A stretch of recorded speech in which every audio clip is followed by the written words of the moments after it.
අයිබෝන් සුබ දවසක් දයාබර දරුදැරියනි අපි විදේශ මූල්‍ය කියන ඒකකයේ විදේශ විනිමය අනුපාතිකය කියන ඒකකයේ එක කොටසක් පහුගිය පාඩමේ සාකච්ඡා කිරීම කරා. ඉතින් අද කතා කරන්නේත් ඒ විදේශ විනිමය අනුපාතයටම සම්බන්ධ තවත් කොටසක්.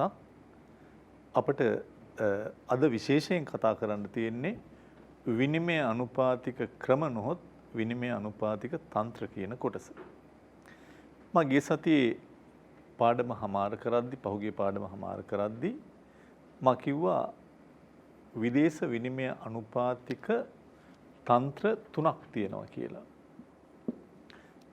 එකක් පූර්ණ නම්‍ය නොහොත් පූර්ණ පාවෙන විනිමය අනුපාත ක්‍රමය. දෙවෙනි එක ස්ථාවර විනිමය අනුපාත ක්‍රමය. තුන්වෙනි එක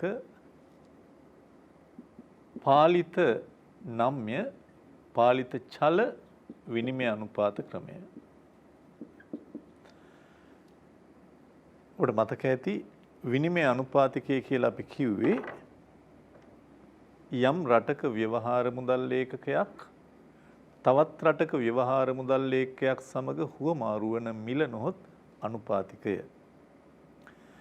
ඒක ඍජු කියවීමේ ක්‍රමයට ගත්තොත් රුපියල් 100ක් ඩොලර් එකයි.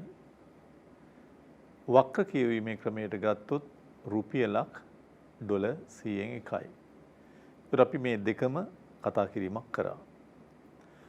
ඒ නිසා අද අපි මේ යටතේ කතා කරන්නේ මුලින්ම පූර්ණ නම්‍ය නොහොත් පූර්ණ පාවෙන කියන විනිමය අනුපාත ක්‍රමය. පූර්ණ නම්‍ය නොහොත් පූර්ණ පාවෙන විනිමය අනුපාත ක්‍රමයේදී ඔබ ඉල්ලුම සැපයුම් පාඩම හොඳින්ම දන්නවා. විදේශ විනිමය සඳහා තියෙන ඉල්ලුමත් විදේශ විනිමය සඳහා තියෙන සැපයුමත් කියන කාරණා දෙක මත නිදහසේ විනිමය අනුපාතිකයේ තීරණය වෙනවා නම් ඒකට අපි කියනවා පූර්ණ පාවෙන විනිමය අනුපාත ක්‍රමයක්. මා කිව්වා මේ ප්‍රස්ථාර අඳිද්දි පරිස්සම් වෙන්න කියලා. මේක ක්‍රම දෙකකට කතා කරා මම. ඍජු කියවීමේ ක්‍රමය එහෙම නැත්නම් මිල කියවීම යටතේ අපි කතා කරොත් මෙතෙන්ට අපි යොදනවා කිව්වේ විශේෂයෙන් ලංකාව නම් රට මේ විදේශ විනිමය නම් ලංකාව ඉල්ලන්නේ මේ ඩොලර් වලට තියෙන ඉල්ලුම මේ ඩොලර් වලට තියෙන සැපයුම ඒ අනුව අපි මෙතෙන්ට දාන්නේ ඩොලර් එකක් රුපියල් වලින් මේ පැත්තේ දාන්නේ ඩොලර් ප්‍රමාණය. ඒ අනුව පූර්ණ නම්‍ය විනිමය අනුපාත ක්‍රමය කියන්නේ ඍජු කියවීමේ ක්‍රමයට ගත්තොත් මේ ඩොලර් වලට තියෙන ඉල්ලුම සැපයුම අනුව එමෙත විදේශ මුදලට තියෙන ඉල්ලුම සැපයුම අනුව තීරණය වන විනිමය අනුපාතය. ඩොලරයක් රුපියල් වලින් කිව්වොත් ඩොලර් එකක් රුපියල් 100යි. ඩොලර් එකක් රුපියල් 100යි. මේක තමයි ඍජු කියවීමේ ක්‍රමය යටතේ අපි කතා කරන ආකාරය. වක්‍ර කියවීමේ ක්‍රමයෙන් නැවත මම මතක් කරොත් අපි මේ පැත්තට අපි යොදන්නේ වක්‍ර කියවීමේ ක්‍රමයට රුපියල් එකක් ඩොලර් කීයද කියලායි අපි ගන්න. රුපියලක් ඩොලර් කීයද? එතකොට මේ පැත්තට අපි ගන්නේ රුපියල් ප්‍රමාණය. මෙතන ඉල්ලුම තියෙන්නේ රුපියල් වලට. මෙතන සැපයුම තියෙන්නේ රුපියල් වලට. අපි කෙටියෙන් කිව්වා ඩොලර් ඉල්ලන්නේ නේවාසිකයෝ. ඩොලර් සපයන්නේ අනේවාසිකයෝ. රුපියල් ඉල්ලන්නේ අනේවාසිකයෝ. රුපියල් සපයන්නේ නේවාසිකයෝ. ඒ අනුව ඩොලරයක් රුපියල් 100යි කියන එක මෙතන අපි ලකුණු කරන්නේ රුපියලක් ඩොලර් 100න් එකයි. මම මේ ගිය සතියේ පෙර කතා කරපු දේ මේ ආයෙ කිව්වේ. දැන් ඉල්ලුම සැපයුමට බාධාවක් නැතුව මේ ඉල්ලුම සැපයුම අනුව නියම වෙන විනිමය අනුපාතයට අපි කියනවා පූර්ණ නම්ම්‍ය විනිමය අනුපාතය, පූර්ණ පාවෙන විනිමය අනුපාතය, පූර්ණ චල විනිමය අනුපාත ක්‍රමයක්. එතකොට මේ ක්‍රමය තුල කවුරුත් මැදිහත් වෙලා බලපෑම් කරන්නේ නැහැ. මේ තියෙන විදේශ විනිමය වෙළඳපොළ තුල ඉල්ලුම සැපයුම මත තීන්දුව වීමක් වෙනවා. ඒ නිසා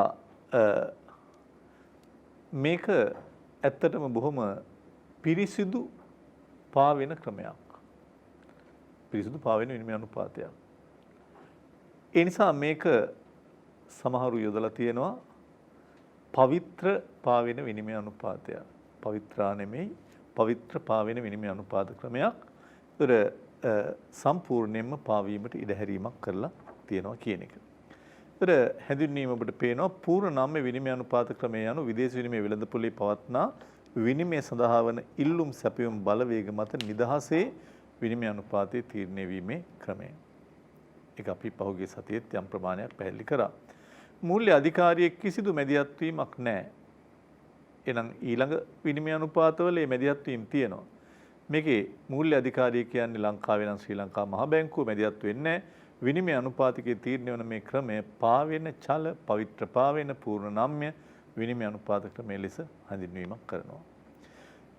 ඒතින් දක්වන ලද්දේ නම්ම්‍ය විනිමය අනුපාත ක්‍රමයේ යටතේ සමතුලිත විදේශ විනිමය අනුපාතයේ තීරණය වන ආකාරය. එහෙනම් නිදහසේ උච්චාවචනය වන විනිමය අනුපාතික ක්‍රමයක් යටතේ විනිමය අනුපාතයේ තීරණය වෙන්න බලපාන සාධක මොනවද කියලා මම මේ කියන්නේ යන්නේ. දැන් ඔබ දන්නවනේ සාමාන්‍යයෙන් භාණ්ඩයක් ගත්තත් භාණ්ඩයක ඉල්ලුම තීරණය වෙන සාධක තියෙනවා. ඔබට හොඳට පාඩම් ඇති සලකා බලන භාණ්ඩයේ මිල, පාරිභෝගික ආදායම, රුචිය ඒවා. සැපයුම තීරණය වෙන සාධක තියෙනවා. යෙදවුම් වල මිල ගණන්, තාක්ෂණය, සලකා බලන භාණ්ඩයේ මිල, කාලගුණික දේශගුණික තත්ත්වයන් ඒ වගේ මෙතනත් මේ විනිමය අනුපාතයේ තීන්දුව වෙන ප්‍රධාන සාධක කීපයක් තියෙනවා. ඒ කියන්නේ මේ ඉල්ලුමට සැපයුමට බලපාන හැටි. මම එකක් දෙයක් නිදසුනට ගත්තොත් ලෝකේ උද්දමනයට වඩා ලංකාවේ උද්දමනය වැඩි වෙනවා. ලෝකේ මිල මට්ටමට සාපේක්ෂව ලංකාවේ මිල මට්ටම ඉහළ යනවා. ඒ මිල මට්ටම ඉහළ යනකොට ලංකාවෙන් භාණ්ඩ ගන්න අය ලංකාවෙන් මෙතෙක්කල් භාණ්ඩ ගන්න අය ලංකාවෙන් භාණ්ඩ ගන්න නැහැ. ලංකාවෙන් භාණ්ඩ ගන්න නැහැ කියන්නේ විදේශ විනිමය සැපයුම අඩු වෙනවා. ලංකාවෙන් භාණ්ඩ ගන්න විනිමය දෙන්න බෑ. ඒතර විදේශ විනිමය සැපයුම අඩු වෙනවා කියන්නේ මේ සැපයුම් වක්‍රය ඉහළට යනවා. මේ අනුපාතය වෙනස් වෙනවා. සරල නිදසුනක් මම කිව්වේ. ලංකාවේ උද්දමනයට වඩා ලෝක උද්දමනය වැඩි නම් මෙතෙක් වෙන රටවලින් බඩු ගත්ත අය ලංකාවට එනවා. එහෙනම් විනිමය සැපයුම වැඩි වෙනවා. ඒ අනුව විනිමය අනුපාතය වෙනස් වෙනවා. අනිත් පැත්තට ලංකාවේ උද්දමනය වැඩි වෙන්න ලංකාවේ ඉන්න මිනිස්සු ලංකාවෙන් බඩු ගන්න නැතුව පිටරටින් බඩු ගන්න යනවා. ඒ කියන්නේ විනිමය සඳහා වැඩි ඉල්ලුමක් තියෙනවා. ඉල්ලුම් වක්‍රය දකුණට යනවා. වෙනස් වෙනවා. එහෙනම් එක සාධකයක් තමයි රටවල් අතර උද්දමන අනුපාතයේ ඇති වෙන වෙනස්කම්. එහෙනම් ඒ උද්දමනයේ දෙරට අතර වෙනස් වෙනකොට මේ ඉල්ලුම සැපයුම වෙනස්කම් වලට භාජනය වීමක් වෙනවා. අනිත් පැත්තෙන් මූර්ත පොලී අනුපාතිකයේ වෙනස්කම්. ඔබ දන්නවා මූර්ත පොලිය එන්නේ ඇත්තටම මූල්‍ය පොලියට උද්දමන වේගයන් ගැලපුණාම. ඒක ඔබ දන්නවා සමහර වෙලාවල් වලට ශ්‍රී ලාංකිකයෝ විදේශ රටවලින් ණය ගන්නවා, පෞද්ගලික අංශයක් ගන්නවා, රජයක් ගන්නවා. ඒ ණය ලබා ගද්දී, ණය සපයද්දී අය කරන පොලි අනුපාත වලට උද්දමන ගැලපුවාම මූර්ත පොලි අනුපාතය එනවා. ඒ පොලි අනුපාත අනුව ණය වලට තියෙන ඉල්ලුම සැපයුම වෙනස් වෙනකොට විනිමයට තියෙන ඉල්ලුම සැපයුම වෙනස් වෙනවා. ඒවා තව ටිකක් ඉදිරියේදී ඔබට පැහැදිලි වීමක් වෙයි. ඒ විතරක් නෙමෙයි. සමහර විට ප්‍රාග්ධන සංචලන දැන් හිතන්න විදේශ ප්‍රාග්ධනය ගොඩාක් ලංකාවට ගලා එනවා. ගලා එන්නේ ඩොලර් වලින්. එතකොට විදේශ විනිමය එන්න විනිමය සැපයුම වැඩි වෙනවා. විනිමය අනුපාතය වෙනස් වෙනවා.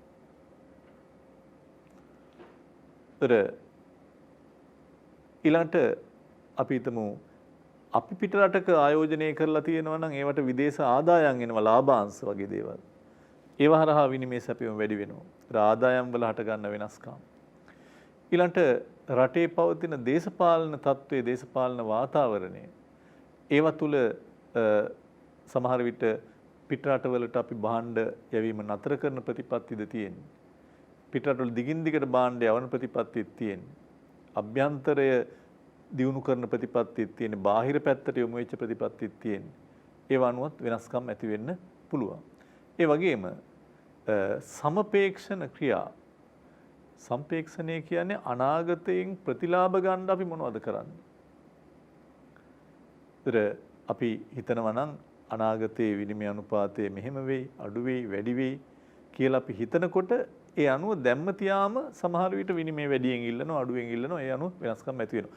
ඒ නිසා මම නැවතත් ඔබට පැහැදිලි කරපු දේ පෙන්නනවා.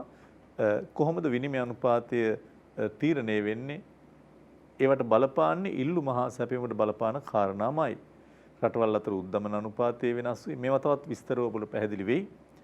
මූර්ත පොලි අනුපාතිකයේ වෙනස් වීම, ආදායම් වල හට ගන්න වෙනස්කම්, ප්‍රාග්ධන සංචලන දේශපාලන තත්ත්වයේ සම්පේක්ෂණ ක්‍රියා ඊට අමතරව ඔබ දන්නවා වරින් වර ශ්‍රී ලංකාව වගේ රටවල කොටස් වෙළඳපොලේ නිතර උච්චාවචනය වෙනවා. ඒතර කොටස් වෙළඳපොළ තුල සමහරට විදේශ ආයෝජකයෝ අපේ කොටස් මිලට ගන්නවා. දැන් පහුගිය COVID-19 පටන් ගත්ත ගමන්ම විදේශ ආයෝජකයෝ ලංකාවේ කොටස් වෙළඳපොලේ ආයෝජන අතහැරියා ගොඩක්. ඒතර විනිමය සැපයුම අඩුයි. සැපයුම අඩු වෙනවා කියන්නේ මේ සැපයුම වක්‍රේ වමට යනවා. මේ අනුපාතය ඉහළ යනවා.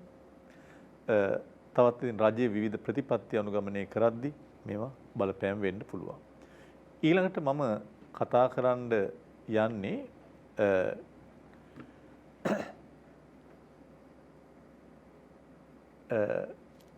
මේ කතා කරපු පූර්ණනම්‍ය විනිමය අනුපාතයත් එක්ක නිතර සංසන්දනය වන ස්ථාවර විනිමය අනුපාත ක්‍රමය කියන එක.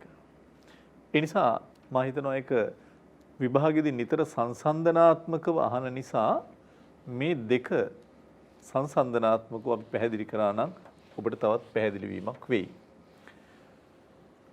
එතකොට දැන් මම කතා කරන්න යන්නේ ස්ථාවර විනිමය අනුපාත ක්‍රමය. දැන් මම මෙතෙක් කතා කරේ පූර්ණ පාවෙන පූර්ණ නම්‍ය විනිමය අනුපාත ක්‍රමය. මම ඊළඟට කතා කරන්න යන්නේ ස්ථාවර විනිමය අනුපාත ක්‍රමය.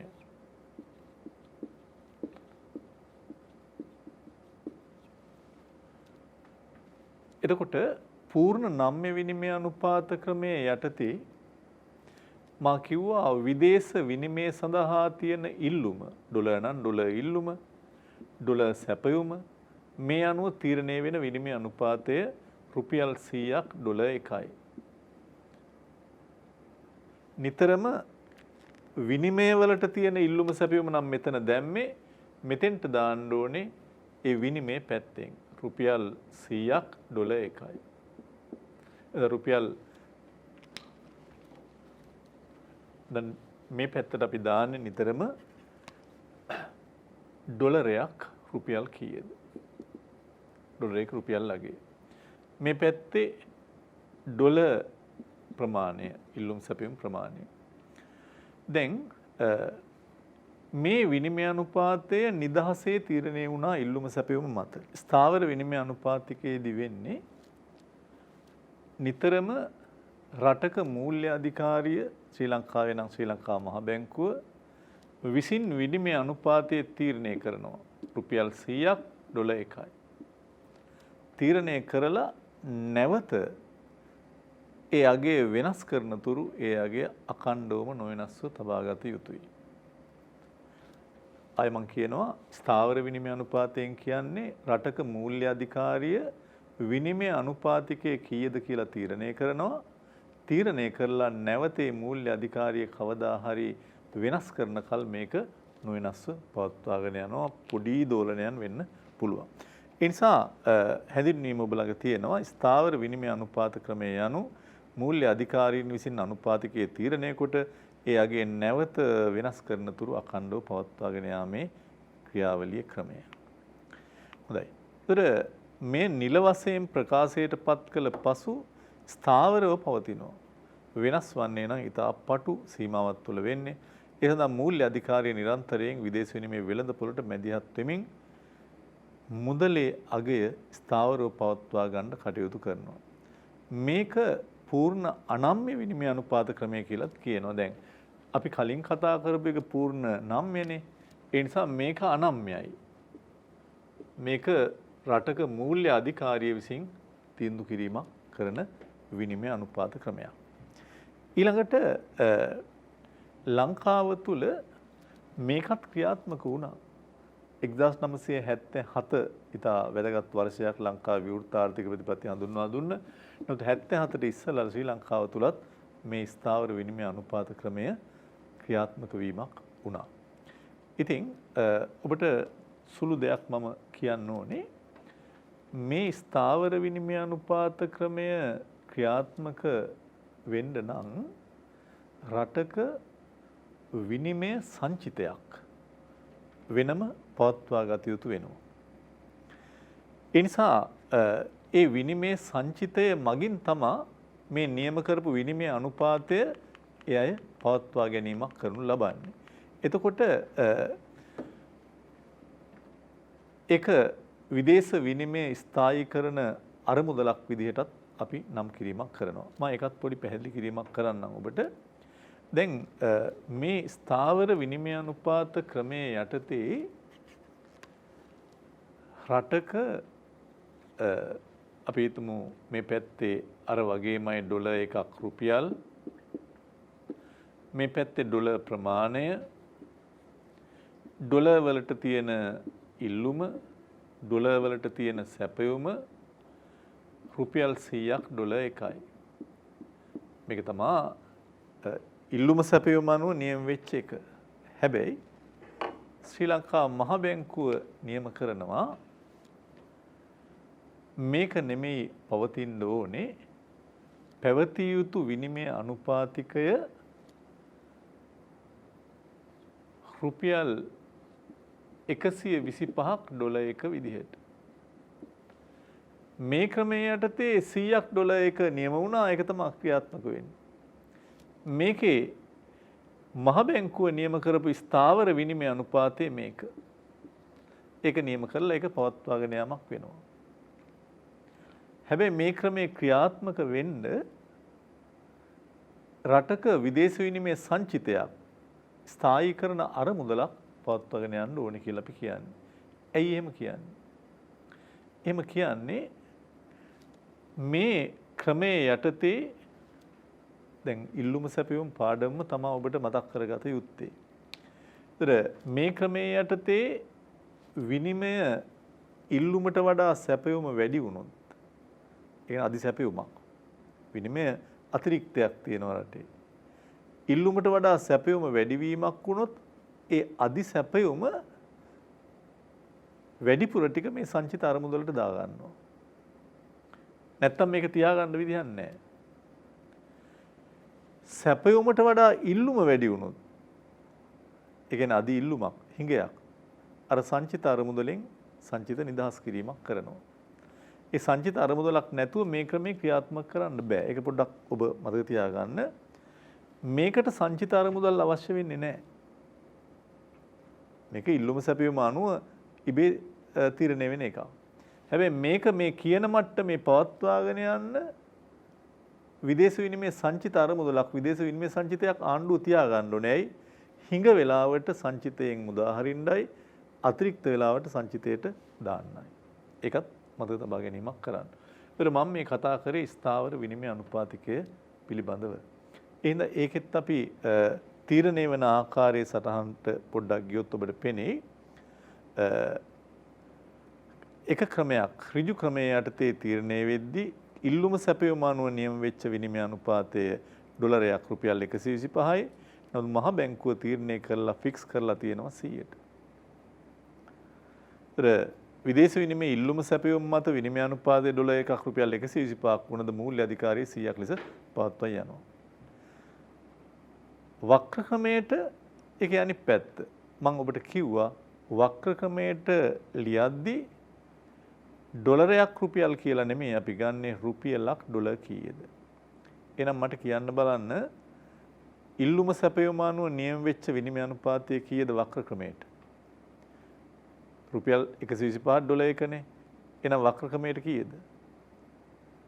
රුපියලක් ඩොලර් 125න් එකයි. ඩොලර් 125න් එකයි කියලා කියන්නේ 0.008යි කියන එක. හරියටම මෙතන ඔබට පේන මේ 125ක් ඩොලර් එකයි කියන එක තමයි 1 යට 125 වෙනකොට 0.008 ඇවිත් තියෙන්නේ. හැබැයි මහ බැංකුව නියම කරලා තියෙන්නේ රුපියල් 100ක් ඩොලර් එකයි. ඒ කියන්නේ 1 බෙදීම 100 කියන්නේ 0.01යි කියන එක. ඒ දෙකම එකයි ක්‍රම දෙකට පැහැදිලි කිරීමක් කරලා තියෙන්නේ. රුපියල් සඳහා ඇති ඉල්ලුම සැපයුම් මත විනිමය අනුපාතිකය රුපියල් 1ක් ඩොලර් 0.008ක් වුවද මූල්‍ය අධිකාරිය විසින් රුපියලක් ඩොලර් 0.01 ලෙස තීරණය කර පවත්වා යනවා. ඊළඟට මම අර කියපු පැහැදිලි කිරීම තියෙනවා විනිමය අනුපාතයේ තීරණය කළ පසු විනිමය ඉල්ලුම සැපයුම හෝ ඒ දෙකේම දෝලනයන් මත අස්ථාවර වෙන්න පුළුවන්. නමුත් මහ බැංකුව කියපු එක පවත්වා යන්න එපා. ඒ අස්ථාවර බව නැතිකරන්න මෙවැනි සංචිතයක් පවත්වාගෙන යන්න වෙනවා. නිදසුන් ලෙස විනිමය සැපයුමට වඩා ඉල්ලුම වැඩිනොත් උනද විනිමය ඉල්ලුම වැඩි දැන් හිඟයක් තියෙන. අන්න සංචිතයෙන් මේ හිඟය පියවනවා. අර මුදලෙන් විනිමය විනිමය සැපයුමට වඩා ඉල්ලුම වැඩි වුණොත් විනිමය අනුපාතය ඉහළ යාමේ නැඹුරුවක් ඇති වෙනවා. මෙවිට මේ අරමුදලෙන් විදේශ විනිමය මුදා හැර අධි ඉල්ලුම සමනය කරන්න පුළුවන්. එමෙන්ම විදේශ විනිමය ඉල්ලුමට වඩා සැපයුම වැඩි. දැන් විනිමය වැඩි. විනිමය සැපයුම වැඩි වුණාම දැන් සැපයුම වැඩි, අධි සැපයුම. වහාම ඒ වැඩිපුර තියෙන ටික මේ විනිමය සංචිතයට ලබා ගැනීමක් කරනවා. විනිමය අනුපාතයේ පහළ යාමේ නැඹුරුතාවක් ඇති වෙන බැවින් වහාම අතිරික්ත ප්‍රමාණය මිලටගෙන අරමුදලේ තැන්පත් කර ගැනීමක් කරනවා. හොඳයි. මම දැන් ඔබට පැහැදිලි කරන්න යන්නේ මේ පූර්ණ පාවෙන විනිමය අනුපාත ක්‍රමේ වාසි මොනවද අවාසි මොනවද? ස්ථාවර විනිමය අනුපාත ක්‍රමේ වාසි මොනවද අවාසි මොනවද කියන එක. මේ විනිමය අනුපාත ක්‍රම වල වාසි අවාසි කියනකොට මේ ක්‍රම දෙකම අපිට යහපත්ව අගයන්න පුළුවන් මොකද්ද හොඳ මොකද්ද නරක කියන එක පිළිබඳ. මම ඉස්සල්ලා කියනවා පූර්ණ පාවෙන විනිමය අනුපාත ක්‍රමේ තියෙන වාසි හිතකර ලක්ෂණ. ඒවා ස්ථාවර විනිමය අනුපාත ක්‍රමේ තියෙන අවාසි විය හැකියි. ඔබට මම කියන එක පැහැදිලි ඇති. පූර්ණ පාවෙන විනිමය අනුපාත ක්‍රමයේ තුල යම් වාසියක් වේද ඒක 100%ක්ම පාවෙන ක්‍රමයක්. මේක ස්ථාවර ක්‍රමයක් නිසා අර වාසි ටික මේ පැත්තේ අවාසි වලට අපිට ගොනු කරන්නත් හැකියාවක් තියෙයි. අපි බලමු. පූර්ණ පාවෙන එකේ තියෙන පූර්ණ පාවෙන කිව්වේ ඉල්ලුම සැපයීම අනුව නිදහසේ තියෙන විනිමය අනුපාතය. ඒතර මේකේ තියෙන ප්‍රබල වාසියක් තමයි ඔබ දන්නවා මේකට වෙනම කවුරුත් මැදිහත් වෙන්නේ නැහැ. මැදිහත් නොවුනහම ඉල්ලුම සැපයීම අනුව තීරණය වෙනකොට ඔබ මුලින්ම ඉගෙනගෙන තියෙන පාඩමක් සම්පත් බෙදියාමේ කාර්යක්ෂමතාව. සම්පත් බෙදියාම කාර්යක්ෂමයි කියලා කියන්නේ මොකද්ද? සමාජ වර්ණය අනුව, ඉල්ලුම අනුව, මිනිස්සුන්ගේ කැමැත්ත අනුව තීරණ ගන්න පුළුවන් කියන එක. එතකොට සම්පත් බෙදියාම කාර්යක්ෂම වෙන තැන තමයි මෙතන. ඔබට මතක ඇති මම ආයෙ මතක් කරොත් සම්පත් බෙදියාමේ කාර්යක්ෂමතාවයේ කොන්දේසි තමයි MC සමානයි P. එතකොට හරියටම සම්පත් බෙදී යාම කාර්යක්ෂමයි කියන්නේ සමාජ වර්ණයට අනුව සිදු වෙනවා කටයුතු. බාධා නැහැ. එහෙනම් මුළු ගෝලීය මුළු ලෝකෙම සම්පත් ගෝලීය සම්පත් තරගකාරී භාවිතයන් අතර කාර්යක්ෂමව බෙදෙනවා. හරියටම තරඟයට ඉඩ දීලා මේ සම්පත් බෙදී යාම නියම කාර්යක්ෂම ආකාරයට මුළු ලෝකෙම සිදු වෙනවා. අඩු වෙන්නෙත් නැහැ, වැඩි වෙන්නෙත් නැහැ. ඒ නිසා නම්බර 1 පළවෙනි වාසිය ගෝලීය සම්පත් කාර්යක්ෂමව බෙදී යනවා ආර්ථික කටයුතු අතර තරංකාරී භාවිතයන් අතර. ඒ නිසා ඒක හොඳ වාසියක්. හැබැයි මෙතෙන්ට එන්න ඕනේ දේ මෙතන එන්නේ නැහැ. මේ තැන ගත්තොත් මේ මූල්‍ය අධිකාරිය නියම කරපු විනිමය අනුපාතය. ඒ අනුපාතයේ යටතේ සමහර තැන්වල ඔබට පේනවා ඇති මේ තමා සැපයුම. ඒ දෙන්න ගැලපෙන්නේ නැහැ. එතන සම්පත් බෙදී යාමේ අකාර්යක්ෂම බවක් දකින්න තියෙනවා. කාර්යක්ෂමතාවයේ ඉටු වෙන්නේ නැහැ. අරකේ වාසියක් මේකේ අවාසියක්. දෙවන කාරණේ විනිමය අනුපාතිකය තුල අධි හෝ ඌන තක්සේරුවක් මේ පූර්ණ පාවෙන විනිමය අනුපාත ක්‍රමයේ යටතේ ඊටාම වැදගත් වාසියක් තමා මේකේ අධි තක්සේරුවක් හෝ විනිමය අනුපාතයේ ඌන තක්සේරුවක් වෙන්නේ නැහැ. අපි වෙනම මේ එකේ තුල පස්සේ ඒක පැහැදිලි කිරීමක් කරනවා. දැන් මෙතන බලන්න මේක තුලින් ඒක පැහැදිලි වෙයි. මෙතන නියම ඉල්ලුම සැපයීම අනුව නියම වෙච්ච එක මේක 100ක් ඩොලර් එකයි. හැබැයි මහ බැංකුව නියම කරලා තියෙන්නේ 125 ඩොලර් එකයි. ඒතර අපේ රුපියල ඉහළ මට්ටමක තිබිය යුතුයි. හැබැයි රුපියලේ අගය බස්සලා තමයි මහ බැංකුව ප්‍රකාශ කරලා තියෙන්නේ. ඒ නිසා මේක ඌන තක්සේරුවක්. රුපියල් 100 තිබ්බනම් හොඳයිනේ. මේ ඩොලරයක් රුපියල් 100 තිබ්බනම් අපේ රුපියලයේ යහපත්. නමුත් මෙතන පේන්නේ ඩොලරයක් දැන් රුපියල් 125 රුපියල පල්ලෙහාට ගිහිල්ලා. රුපියලේ අගය. ඒ නිසා මෙවැනි මෙතන ඌන තක්සේරුවක් තියෙන්නේ පල්ලෙහෙන් මේක ඇඳනම් අධි තක්සේරුවක් තියෙන්නේ. දැන් මහ බැංකුව නියම කරේ ඇත්තටම රුපියල් 80ක් ඩොලර් එක නම් ඒකට අපි කියන්නේ අධි තක්සේරුවක්. ඇයි? අපේ රුපියල ෂේ වෙලා තියෙද්දි පහළ ගිහිල්ලා තියෙද්දි රුපියලයේ ඉහළ මට්ටමක තියන් ඉන්නවා. මේ අධි ඌන තක්සේරුව පස්සේ අපි කතා කරමු. මේකෙදි අධි හෝ ඌන තක්සේරුවක් තමයි වෙන්නේ. ඒක හොඳ නෑ. නියම එක පෙන්වන්නේ නෑ. අවශ්‍ය ප්‍රමාණයට වඩා එක්ක වැඩි කරලා එක්ක අඩු කරලා. ඒ නිසා මේකේ අධි ඌන තක්සේරුවක් වෙන්න පුළුවන්. ඒක අවාසියක්. හැබැයි මේකේ කිසිම අධි හෝ ඌන තක්සේරුවක් සිදු වෙන්නේ නැත. නියම විනිමය අනුපාතය අපිට බලා ගන්න පුළුවන්. ඒ නිසා ඒක මේකේ වාසියක් මේකේ අවාසියක්. මම තව චල ක්‍රමේ හෝ පූර්ණ පාවෙන විනිමය අනුපාතයේ වාසියකට එනවා. ඒ තමා මම ඔබට කිව්වා මතක ඇති මේ විනිමය අනුපාතයේ මහ බැංකුව නියම කරපු විනිමය අනුපාතයේ පවත්වා යන්න විනිමය සංචිතයක් ස්ථායී කරන විනිමය සංචිතයක් අරමුදලක් තියාගන්න ඕනේ. ස්ථාවර කරන්න. ඒකෙදි මම කිව්වා ඉල්ලුමට වඩා සැපයුම වැඩි වෙච්ච වෙලාවේදී සල්ලි වැඩි, විනිමය වැඩි. ඒක අපි මොකද කරන්නේ? වැඩිපුර ටික මේ සංචිතයට ගන්නවා. සැපයුමට වඩා ඉල්ලුම වැඩි වෙලා හිඟයක් ඇති වෙච්ච වෙලාවට සංචිතයෙන් මුදල් මුදා හරිනවා. එහෙනම් මේකේ හැම වෙලාවකම සංචිතයක් අපි ළඟ රඳවා ගැනීම අපට අවාසියක්. ඇයි?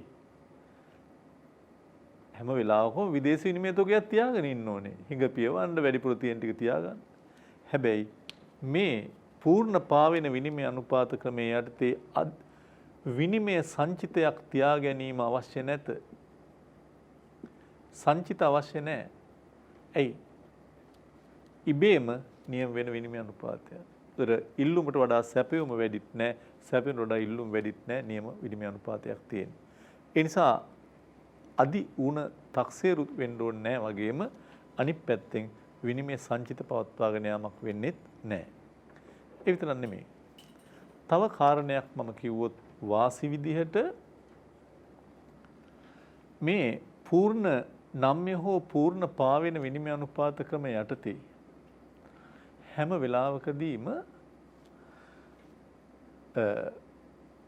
විනිමය අනුපාතය නියම වෙන්නේ ඉල්ලුම සැපයුම අනුවනේ.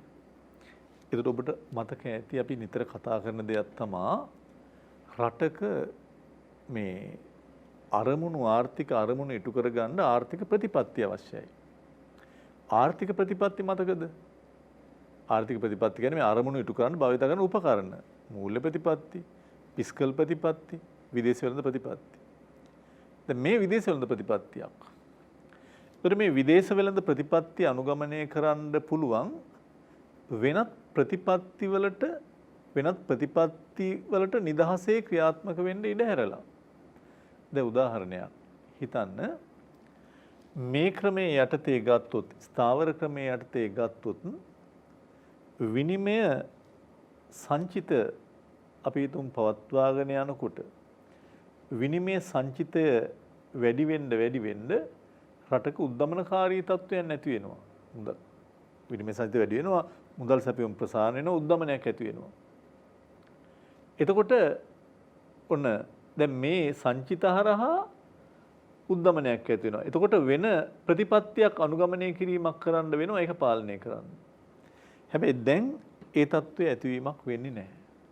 ඒ නිසා මූල්‍ය ප්‍රතිපත්තිය වගේ දේවල් මුදල් සැපයුම සම්බන්ධ වෙනස්කම්, පොලි අනුපාත වෙනස්කම් ඇති කරන්න පුළුවන් මේ විදේශ වෙළඳ ප්‍රතිපත්තියට කිසිදු බාධාවක් නැතුව. එතන මූල්‍ය ප්‍රතිපත්තිය මේ බාහිර සාධකවල බලපෑමක් නැතුව ක්‍රියාත්මක කිරීමේ හැකියාවක් දකින්න තියෙනවා. ඒ නිසා හැම වෙලාවකදීම මේ පූර්ණ පාවෙන විනිමය අනුපාතයේ ක්‍රියාත්මක වෙද්දී වෙනත් ප්‍රතිපත්ති හොඳට ක්‍රියාත්මක කරන්න පුළුවන්. ඒ කියන්නේ මේ බාහිර ඔබ අහලා තියෙන තව දෙයක් බාහිර ස්ථායීතාව, අභ්‍යන්තර ස්ථායීතාව.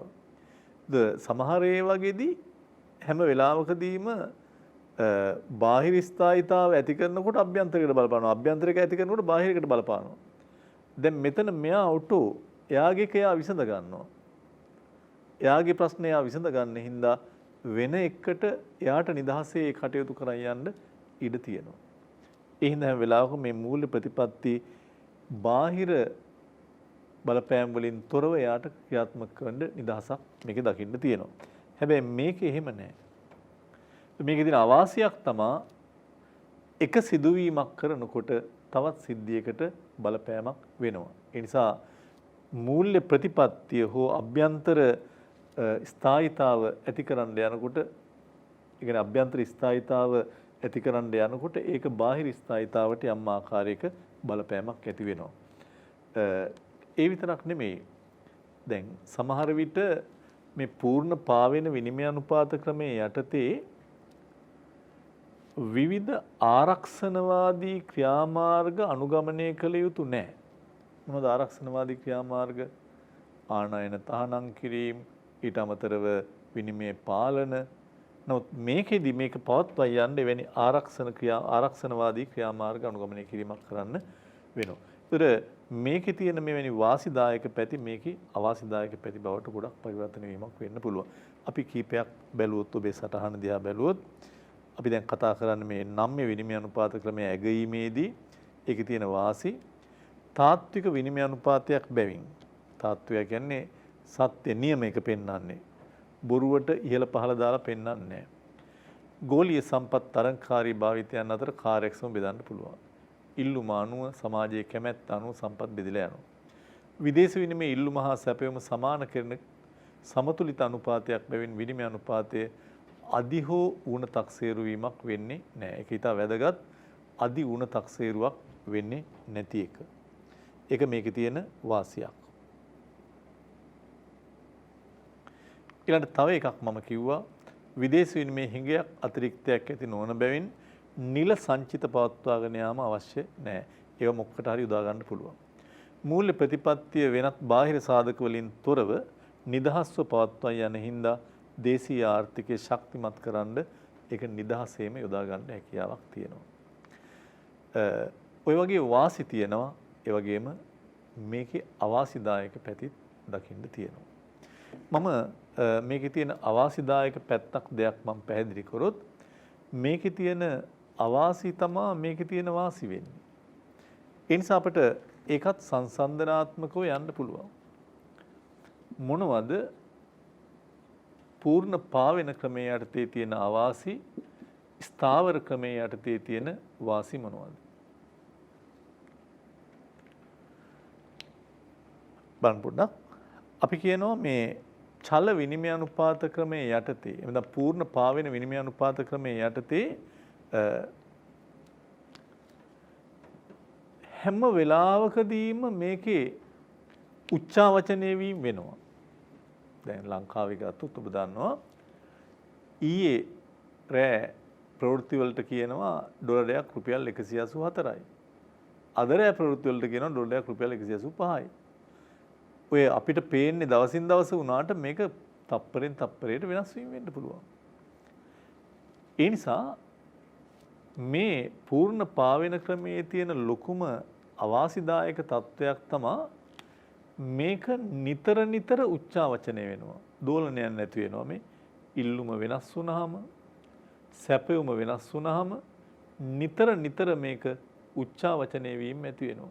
ඉල්ලුම් වක්‍රයේ දකුණට ගියාම සැපයුම් වමට ගියාම නිතර උච්චාවචන ඇති වෙනවා. ඒ නිතර උච්චාවචන ඇති වුණාම අවිනිශ්චිතතාවන් නැති වෙන්න පුළුවන්. ඇයි? දැන් අපි හිතමු විදේශ වෙළඳාමට සම්බන්ධව හෙට ගනුදෙනු කරන්න ඉන්න කෙනෙක් දැනට අද ගිවිසුමක් ඇති කර ගන්නවා. නමුත් අද තියෙන විනිමය අනුපාතයට ගිවිසුම ඇති කර ගන්න. හෙට වෙනකොට සම්පූර්ණයෙන්ම අලාභ ලැබෙන විදිහට සමහරට මේ විනිමය අනුපාත වෙනස් වීම වෙන්න පුළුවන්. ඒවට ක්‍රම තියෙනවා ඉදිරි විනිමය ගිවිසුම් වගේ ඇති කර ගන්න. නමුත් වෙළඳපොළ බලවේග මත විනිමය අනුපාත නිතර උච්චාවචන වෙන බැවින් අවිනිශ්චිත බවක් හට ගන්නවා. ඒතර මේ අවිනිශ්චිතතාව ගොඩාක් දේවල් වලට බලපානවා. නමුත් මේකේ තියෙන වාසියක් තමයි ස්ථාවර විනිමය අනුපාත ක්‍රමයක් නිසා ස්ථීරව රඳවාගත් විනිමය අනුපාත ක්‍රමයක් නිසා හෙට අනිද්දා ඊළඟ දවසේ අපි හරියටම දන්නවා මේකයි රේට් එක මේකයි විනිමය අනුපාතය. ඒ නිසා අවිනිශ්චිතතාව අඩුයි මේකේ. ඒක ස්ථාවර ක්‍රමයේ වාසියක්. හැබැයි චල ක්‍රමයේ අවාසියක්. ඊළඟට දැන් ඔබ දන්නවා නිතර ආනයන අපනයන කරුව ජාත්‍යන්තර වෙළඳාමට සම්බන්ධ වෙද්දී විනිමය අනුපාත බලලා තමයි තීන්දුව ගැනීමක් කරන්නේ. නමුත් මේකේ විනිමය අනුපාත නිතර වෙනස් වෙන පාවෙන චලනය වෙන නිසා ආනයන අපනයන කරුවන්ට හරියට ස්ථීරව මේකට මේ ආදායම ලැබෙයිද නැද්ද කියලා කියන්න බෑ. ඒ විතරක් නෙමෙයි. විදේශ ප්‍රාග්ධනය සංචාලනය කරන ඕගොල්ලෝ දන්න කොටස් වෙළඳපොළට ප්‍රාග්ධනය එනවා. විදේශ ආයෝජන කරනවා තව රටවල. ඒ නිසා මෙන්න මේ විදේශ වෙළඳාමට විදේශ ප්‍රාග්ධන සංචලන වලට මේක ඊතරම්ම සුදුසු නෑ කියනවටත් වඩා මේක තුල අහිතකර තත්ත්වයන් නැතිවීමක් වෙන්න පුළුවන්. නමුත් ඒක මේකේ වාසියක්. විදේශ වෙළඳාම විදේශ ප්‍රාග්ධන සංචලන පිළිබඳව අනාගතයේ පැහැදිලි හින්දා ඒවා යහපත් ආකාරයට සිදු වෙන්න ඉඩකඩ තියෙනවා. තව කාරණයක් මම කියනවා. මම කිව්වා මේකේ තියෙන අවාසියක් තමයි හැම වෙලාවකදීම සමපේක්ෂණයේ යෙදෙන්න පටන් ගන්නවා මිනිස්සු. මම ඉස්සෙල්ලත් කිව්වා මොකද්ද සමපේක්ෂණය? අනාගතේ ලාභ ගන්න. කොහොමද වෙන්නේ? මේ ගනුදෙනු කරන පිරිසට සාමාන්‍යයෙන් හිතෙන්න පුළුවන් දෙයක් මෙහෙම. අපි හිතමු මේ ආකාරයට අද රුපියල් 150ට තිබ්බ ඩොලරය. හෙට මේක 155ට ගියා. ඊළඟ දවස් දෙකකට පස්සේ මේක 160ට ගියා. 170ට ගියා. ඔහොම යද්දී ටිකක් මේවා පිළිබඳ බලන් ඉන්න අයට හිතෙනවා තව සතියකින් හෙට වෙනකොට මේක 80 වෙයි 90 වෙයි. ඒ නිසා සමහර අවස්ථාවලදී අපනයන කරුව මොකද කරන්නේ? තව ටිකක් ආදායම් ලබන සතිය ගන්න බලාගෙන ඉන්නවා. ඒ දැන් ගත්තොත් 170 තව සතියක් හිටියොත් 180යි. ආනයන කරුව මොකද කරන්නේ? මේක වැඩි වෙගෙන යනවා පේනවනම් දැම්මම බඩු ගන්න හදනවා මේ තියෙන අනුපාතය යටතේ. තව නැත්තම් වැඩි ගන්නට ගන්න වෙන්නේ. එයා සමපේක්ෂණ ක්‍රියා මේකේ හරියට ඇති වෙනවා. ඒක හරහා වෙන අවාසිය තමා නිතරම මේ වෙළඳපොළ දැඩි අස්ථාවර බවක් තියෙනවා. ස්ථාවර නැහැ. හැබැයි මේකේ සමපේක්ෂණ ක්‍රියාවල යෙදෙන්න බෑ. ඇයි? ඒ ස්ථාවරයිනේ. ආයෙ හෙට වෙනස් වෙයි අනිද්දා වෙනස් වෙයි කියන්න බෑ. ඒ වෙළඳපොළ ස්ථාවරව තියාගන්න හැකියාවක් තියෙනවා. ඒකම ලංකාව වගේ රටවල බොහෝ විට අපි දැක්ක පහුගිය සතිය එහෙම නැත්නම් ඇදිරි නීතිය කාලය තුල මේ COVID-19 පැතිරි වෙන කාලය තුල ඔබට මතක ඇති ගොඩක් විට මේක රුපියල් 200ට වැඩි වුණා. ලංකා ඉතිහාසයේ වැඩිම ගානට මේක ආවා. එතකොට මේකට කියන්නේ ෂය වෙනවා. අවප්‍රමාණීය වීමක් වෙනවා. හීන වෙනවා. ලංකාව වගේ රටවල මෙන්න මේ ෂය වීම හීන වීම වලට මේක හේතු වෙනවා. හැබැයි මේකේ එහෙම වෙන්නේ නැහැ. ස්ථාවරව තියෙනවා. ඒ විතරක් නෙමෙයි මේ ක්‍රමයේ යටතේ හැම වෙලාවකදීම උද්දමනකාරී තත්වයන් මේ ආනයනය කරන බඩුවල මිල එන්න වැඩි වෙනවා. රට ඇතුලේ උද්දමනකාරී තත්වයන් මේකේ තියෙන්න පුළුවන්. ඒ නිසා ඒ අවාසි මේකේ වාසිදායක තත්වයන්ට එළඹෙන්න පුළුවන්. තව පැත්තක් කියන්නකෝ. දැන් ලංකාව පිටරට වලින් ණය ගන්නවා. ඒ පිටරට වලින් ණය ගන්නකොට ණය ගන්න කාලේ 150 ඩොලර් එකයි. ණය ගෙවන කාලේ ඩොලරයක් රුපියල් 200යි. ඒක බහන්න පුළුවන්. ඉතින් ඩොලරේනේ කොහොමදත් ගත්තේ ඩොලරයයි ගෙවන්නේ ඩොලරයයිනේ කියලා. හැබැයි අපි මේ ඩොලරයට ඉල්ලන්න ඕනේ රුපියල් දීලා. ඒක රුපියල් විශාල වශයෙන් වැඩි වෙන්න දෙන්න ඕනේ අපි මේ ඩොලරය ගන්න. ඒක අයවැයට බරක් ඇති වෙනවා.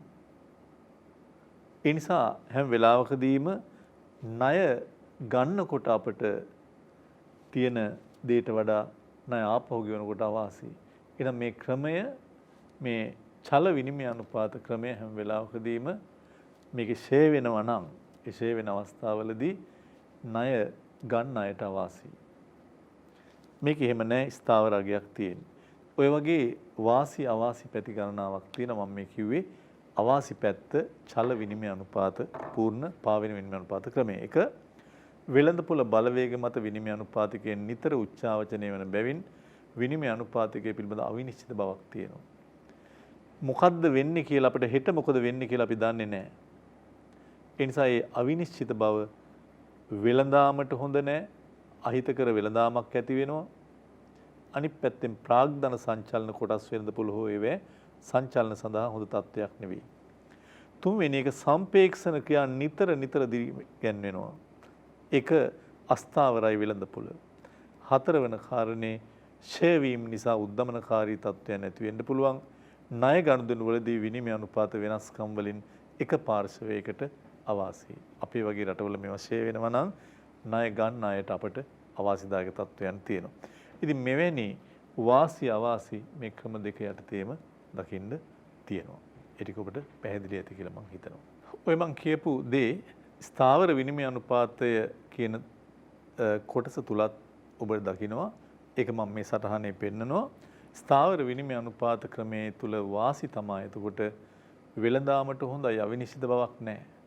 ආනයන අපනයන කරුවන්ට කිසිම අවිනිශ්චිත බවක් නැතුව ජාත්‍යන්තර වෙළඳාමේ දෙන්න පුළුවන්. ඒ වෙළඳාම වර්ධනය වෙනවා. දෙවන කාරණේ විදේශ ආයෝජකයන්ට හිතකර බලපෑමක් ඇති වෙනවා. ඒ තමා නිතරම විදේශ ආයෝජකයන්ට ප්‍රාග්ධනය ගෙන යනකොට ස්ථීර බවක් තියෙනවා. කොටස් වෙළඳපොළ වෙන්න පුළුවන් ඒ ඕනෑම දෙයක්. සමපේක්ෂණ ක්‍රියා අධෛර්යමත්. හෙට ඩොලරය 125 වේද 50 වේද එහෙම දෙයක් නැහැ. ණය හිමියන්ට හා ණය ගනුවන්ට අනාගතයේ ණය ආපසු ලැබෙන විට හෝ ගෙවන විට අවාසියක් ඇති වෙන්නේ නැහැ. ඒක පාර්ශවයකට අවාසියක් ඇතිවීම මේ තුල වැළැක්වීමක් වෙලා තියෙනවා. ඒ නිසා සමස්ත ආර්ථිකයේම ක්‍රියාකාරීත්වයන් කළමනාකරණය කිරීමට හැකියාවක් තියෙනවා. ඒක යහපත්. මම ඊළඟට ඔබට කියන්නේ මේකේ තියෙන අවාසි. ඒතර ස්ථාවර විනිමය අනුපාත ක්‍රමයක් යටතේ වාසි වගේ මම පෙන්නවා අවාසිත් තියෙනවා කියන එක. එක ගෙවුම් ශේෂයේ ස්වයංක්‍රීයවම තුලණය වීමේ යන්ත්‍රයක් නොමැති වීම. මොකද්ද මේ කියන්නේ? දැන් මේ චල ක්‍රමයේ යටතේ විනිමය අනුපාතයේ ඉබේ තුලණය වෙන විනිමය අනුපාතයේ ඉබේ තීරණය වෙනවා කියන්නේ ගෙවුම් තුලණය ඉබේ සමාන වෙනවා. තුලණය වෙනවා.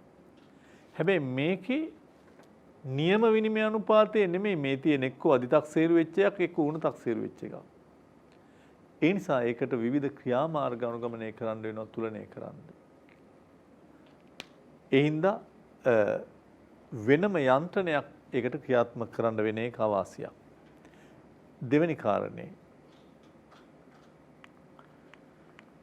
බාහිර සමතුලිතතාව පවත්වා ගැනීමට අභ්‍යන්තර සමතුලිතතාව කැප කරන්න වෙනවා. ගියුම් ශේෂයේ හිඟයක් සමනය කරන්න සමහර විට අභ්‍යන්තර ස්ථායීතාව කියලා කියන්නේ මිල මට්ටම් වල නිමැවුමේ පැත්ත. ඒ නිසා නිතරම ගෙවුම් ශේෂයේ හිඟයක් ඇති වෙද්දී චල ක්‍රමයක නම් හිඟේ ඉබේ පිය වෙනවා. නමුත් මේකේ ස්ථාවර ක්‍රමයක් යටතේ ගෙවුම් තුලන ලේඛනය වගේ එක හිඟයක් ඇති වුණොත් අර වගේ ඉබේ තුලණය වීමක් වෙන්නේ නැහැ. ඒ නිසා විවිධ උපක්‍රම භාවිතා කිරීම කරන්න වෙනවා. ඒකට ඔය මූල්‍ය ප්‍රතිපත්ති ඊට අමතරව පිස්කල් ප්‍රතිපත්ති වගේ දේවල් ක්‍රියාත්මක කරන්න වෙනවා. ඒවා ක්‍රියාත්මක වෙද්දී අනිත් පැත්තෙන් අයවැයට බලපෑම් ඇති වෙනවා. යම් යම් මුදල් සැපයුම වැඩිවීම වෙනවා. එවැනි දේ ඇති වෙන්න පුළුවන්. ඊළඟට විනිමය අනුපාතයේ අධිතක්සේරු වීමක් මම කිව්වා ඌණ තක්සේරු වීමක් මේකේ ඇති වෙන්න පුළුවන්. ඒ නිසා මෙතන 100ට තියෙන එක ඩොලරයයි නම් ඒක තමයි නියම විනිමය අනුපාතය. නමුත් ඊට අඩුවෙන් තක්සේරුකාදී මෙතන තියෙන්නේ අධිතක්සේරුවක්, මෙතන තියෙන්නේ ඌණ තක්සේරුවක් විදිහටයි අපි සලකන්නේ. ඉතින් ඊට අමතරව ස්ථාවර අනුපාතයේ පවත්වාගෙන යාමට මූල්‍ය අධිකාරියට විශාල විදේශ සංචිතයක් ස්ථායීකරණ අරමුදලක් වශයෙන් පවත්වාගෙන යන්න සිදු වෙනවා කියන එකත් අපි කිව්වා. මූල්‍ය ප්‍රතිපත්තිය ස්වාධීනව ක්‍රියාත්මක කරන්න බෑ. හේතුව මූල්‍ය ප්‍රතිපත්තිය කියන්නේ පොලි අනුපාත හා මේ මුදල් සැපයුම පාලනය කිරීමේ ප්‍රතිපත්තිය. ඒක ස්වාධීනව කරන්න බෑ. අරෙහි ස්ථායීකරණය කරන්න. එහෙම නැත්නම් මේ විනිමය අනුපාතයේ මට්ටමේ පවත්වා යන්න ගනු ලබන සමහර තීරණ හිතන්නකෝ සංචිත වැඩි වෙනවා කියලා. සංචිත වැඩි වෙච්ච ගමන් මෙහෙන් මුදල් සැපයුම වැඩිවීමක් වෙන්න පුළුවන්. එවැනි අවාසිදායක පැති මේ ක්‍රමය තුල දකින්න තියෙනවා. ඊළඟ විභාගයේ තුල ඔය වාසි අවාසි අහන ගමන් ඔබෙන් යම් සැසඳීමක් ඇහුවොත් විශේෂයෙන් මේ ස්ථාවර විනිමය අනුපාත ක්‍රමයයි ඒ වගේම පූර්ණ නම්‍ය විනිමය අනුපාත ක්‍රමයයි මේ දෙක සැසඳීමක් ඇහුවොත් ඔය අපි කියපු වාසි අවාසි වල තියෙන ප්‍රබල දේවල් ඔබට කියන්න පුළුවන්. ඒතර පූර්ණ නම්‍ය විනිමය අනුපාත ක්‍රමයයි ස්ථාවර විනිමය අනුපාත ක්‍රමයයි බැලුවහම ඔබ දන්නවා එකක් පූර්ණ නම්‍ය විනිමය අනුපාත ක්‍රමයේ තුල ගෙවුම් ශේෂය ඉබේ තුලණය වෙනවා. ආය මුකුත් විධිවිධාන යෙදීමක් අවශ්‍ය වීමක් වෙන්නේ නැහැ. හැබැයි ස්ථාවර විනිමය අනුපාත ක්‍රමයේ තුල මේ ගෙවුම් ශේෂයේ තුලණය කරන්න විධිවිධාන විවිධ ඒවා යෙදීම් කරන්න වෙනවා. ඒ නිසා ඒ මොනවද විධිවිධාන ඒවා අපි පස්සේ පැහැදිලි කරනවා. ඔබට මතක තියාගන්න තියෙන්නේ පූර්ණ නම්ම්‍ය ක්‍රමයේ තුල විනිමය අනුපාතය ඉල්ලුම සැපයුම අනුව තාත්විකව නියම වෙනවා. ඒ හින්දා ආයසරයක් තුලනය කිරීමක් අවශ්‍ය වෙන්නේ නැහැ. හැබැයි මේකෙදි තුලනය කරන්න යන්න වෙනවා. ඉතින් ඒකට විවිධාකාරයේ ආර්ථික ක්‍රියාමාර්ග අනුගමනය කරන්න වෙනවා. යම් යම් බලපෑම් ඇති වෙන්න පුළුවන්. දෙවන කාරණේ එකත් අපි පැහැදිලි කරා ඔබට මතක ඇති. ඒ තමා පූර්ණ නම්මයකේදී බාහිර සමතුලිතතාව ආරක්ෂා කරගන්න යනකොට ඒ මොකද්ද? එන් ගියුම් ශේෂය තුලනය කරගන්න යනකොට බාහිර සමතුලිතතාව ඇති කරගන්න යනකොට අභ්‍යන්තර සමතුලිතතාව කැප කරන්න ඕනේ නැහැ. ඒ කියන්නේ අපි එකත් ඉස්සෙල්ලා කතා කරා අභ්‍යන්තර සමතුලිතතාව කියලා කියන්නේ රටේ ඇතුලේ කියන්නේ මිල මට්ටම, සේවා නියුක්ති නිෂ්පාදන මට්ටම වැනි දේ. ඒතර බාහිර සමතුලිතතාව ආරක්ෂා කරගන්න යනකොට පූර්ණ නම්මයකේදී මේවා කැප කරන්න ඕනේ නැහැ. හේතුව එයා අස්වාධීනයි. දැන් එහෙම නැහැ. ස්ථාවර ක්‍රමයේ යටතේ බාහිර සමතුලිතතාව ආරක්ෂා කරගන්න යනකොට සමහර විට අභ්‍යන්තර තුලිතතාව කැප කරන්න වෙනවා. දැන් උදාහරණයක් විදිහට ගත්තොත් බාහිර සමතුලිතතාව ආරක්ෂා කරගන්න විදේශ මුදල් සංචිත පවත්වා ගන්න ඕනේ කිව්වනේ මේකෙදි. මේකට බාහිර සමතුලිතතාව තියාගන්න වෙනම සංචිතයක් අරමුදලක් විදිහට තියාගන්න ඕනේ. එහෙම විදේශ සංචිත තියාගන්න ගියාම ඔබ දන්නවා සමහර විට විදේශ සංචිත වැඩි වෙන්න මුදල් සැපයීම වැඩි වෙනවා. ඒතර බාහිර සමතුලිතතාව ආරක්ෂා කරගන්නයි සංචිත වැඩිපුර තියාගන්නේ. අනිත් පැත්තෙන් සංචිත තුල මුදල් සැපයීම වැඩි වෙලා රටේ උද්දමනකාරී තත්ත්වයන් නැති වෙන්න පුළුවන්. ඒතර අභ්‍යන්තර සමතුලිතතාව නැති වෙලා යනවා මිල මට්ටම ඉහළ ගිහිල්ලා. මේක එහෙම තත්ත්වයක් ඇති වෙන්නේ නැහැ. තුන්වෙනි කාරණේ තමයි ප්‍රාග්ධන සංචලන සම්බන්ධයෙන් පූර්ණ නම්ම්‍ය විනිමය අනුපාතවලදී අනුබලයක් ලැබෙන්නේ නැහැ. ඇයි විදේශ ආයෝජකයන්ට අවිනිශ්චිත බවක් තියෙනවා. හැබැයි මේකෙදි විදේශ ප්‍රාග්ධන ගලායම් වලට අනුබලයක් ලැබෙනවා. ස්ථීර අනුපාතයක් තියෙනවා. ඒ හැරෙන්න තවත් සංසන්දනාත්මකව අපි කියපු දෙයක් තමයි පූර්ණ නම්ම්‍යකේදී කිසිම විටක අදි තක්සේරු වීමක් හෝ ඌන තක්සේරු වීමක් නැහැ. ඒ වෙලාවේ බොහොම තාත්වික එකක් ඉල්ලුම සැපයීම අනුව හරි විනිමය අනුපාතය නියම වෙන්නේ තාත්විකයි. නමුත් මේකේ හරි එක නෙමෙයි නියම වෙන්නේ. නියම වෙච්ච විනිමය අනුපාතය ඉල්ලුම සැපයීම අනුව මේක නම් තීරණය කරන්න වෙන එකක්. ඒක මූල්‍ය අධිකාරිය තීරණය කරන එකක්. ඒක තාත්වික විනිමය අනුපාත ක්‍රමයක් නෙවෙයි. ඒ නිසා මේකෙදි අදි වුණ තක්සේරු වීම වෙන්න පුළුවන්. මේකේ අදි වුණ තක්සේරු වීම වෙන්නේ නැහැ. චල විනිමය අනුපාත ක්‍රමයේදී ණය ගැනීම ණය සැපයීම සම්බන්ධයෙන් ගැටලු ඇති වෙන්න ඉඩකඩ බොහෝ විට තියෙනවා. හැබැයි ස්ථාවර විනිමය අනුපාතයේ යටතේ ණය ලබා ගැනීම ණය දීම සම්බන්ධයෙන් ගැටලුවක් අවිනිශ්චිත බවක් ඇති වෙන්නේ නැහැ. ඉතින් මේ වගේ සංසන්දනයන් කරන්න පුළුවන් පූර්ණ නම්ම්‍යකේදී විදේශ වෙළඳාම හැම වෙලාවකදීම මේකේ අවිනිශ්චිතතාවක් තියෙන හින්දා අධෛර්යමත් වෙන්න පුළුවන්. නමුත් මේකේ නිශ්චිත බවක් තියෙන විදේශ වෙළඳාමට යහපත් තත්ත්වයක් නැති වෙන්න පුළුවන්. ඒ ටික අපි නැවත සලකා බැලීමක් කරොත් ඔබට පෙනෙයි. ස්ථාවර විනිමය හා පාවෙන විනිමය අනුපාත දෙක අපි සංසන්දනය කිරීමක් තමයි කරන්න යන්නේ. ඒ සංසන්දනයේදී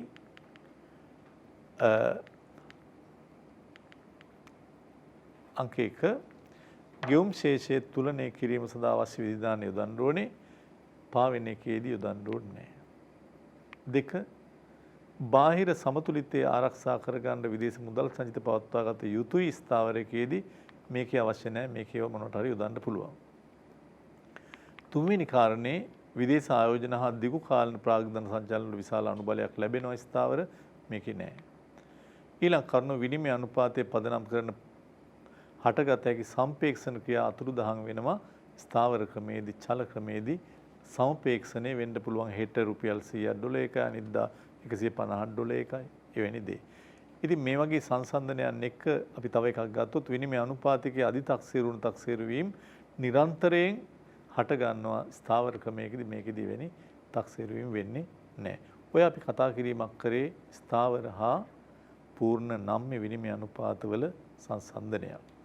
මම විනිමය අනුපාත තන්ත්‍රවල විනිමය අනුපාත ක්‍රමවල තුන්වෙනි විනිමය අනුපාත ක්‍රමයට එන්න යන්නේ. මොකද්ද අපි දැන් කතා කරපු කොටස් දෙක එකක් පූර්ණ නම්ම්‍ය විනිමය අනුපාත ක්‍රමය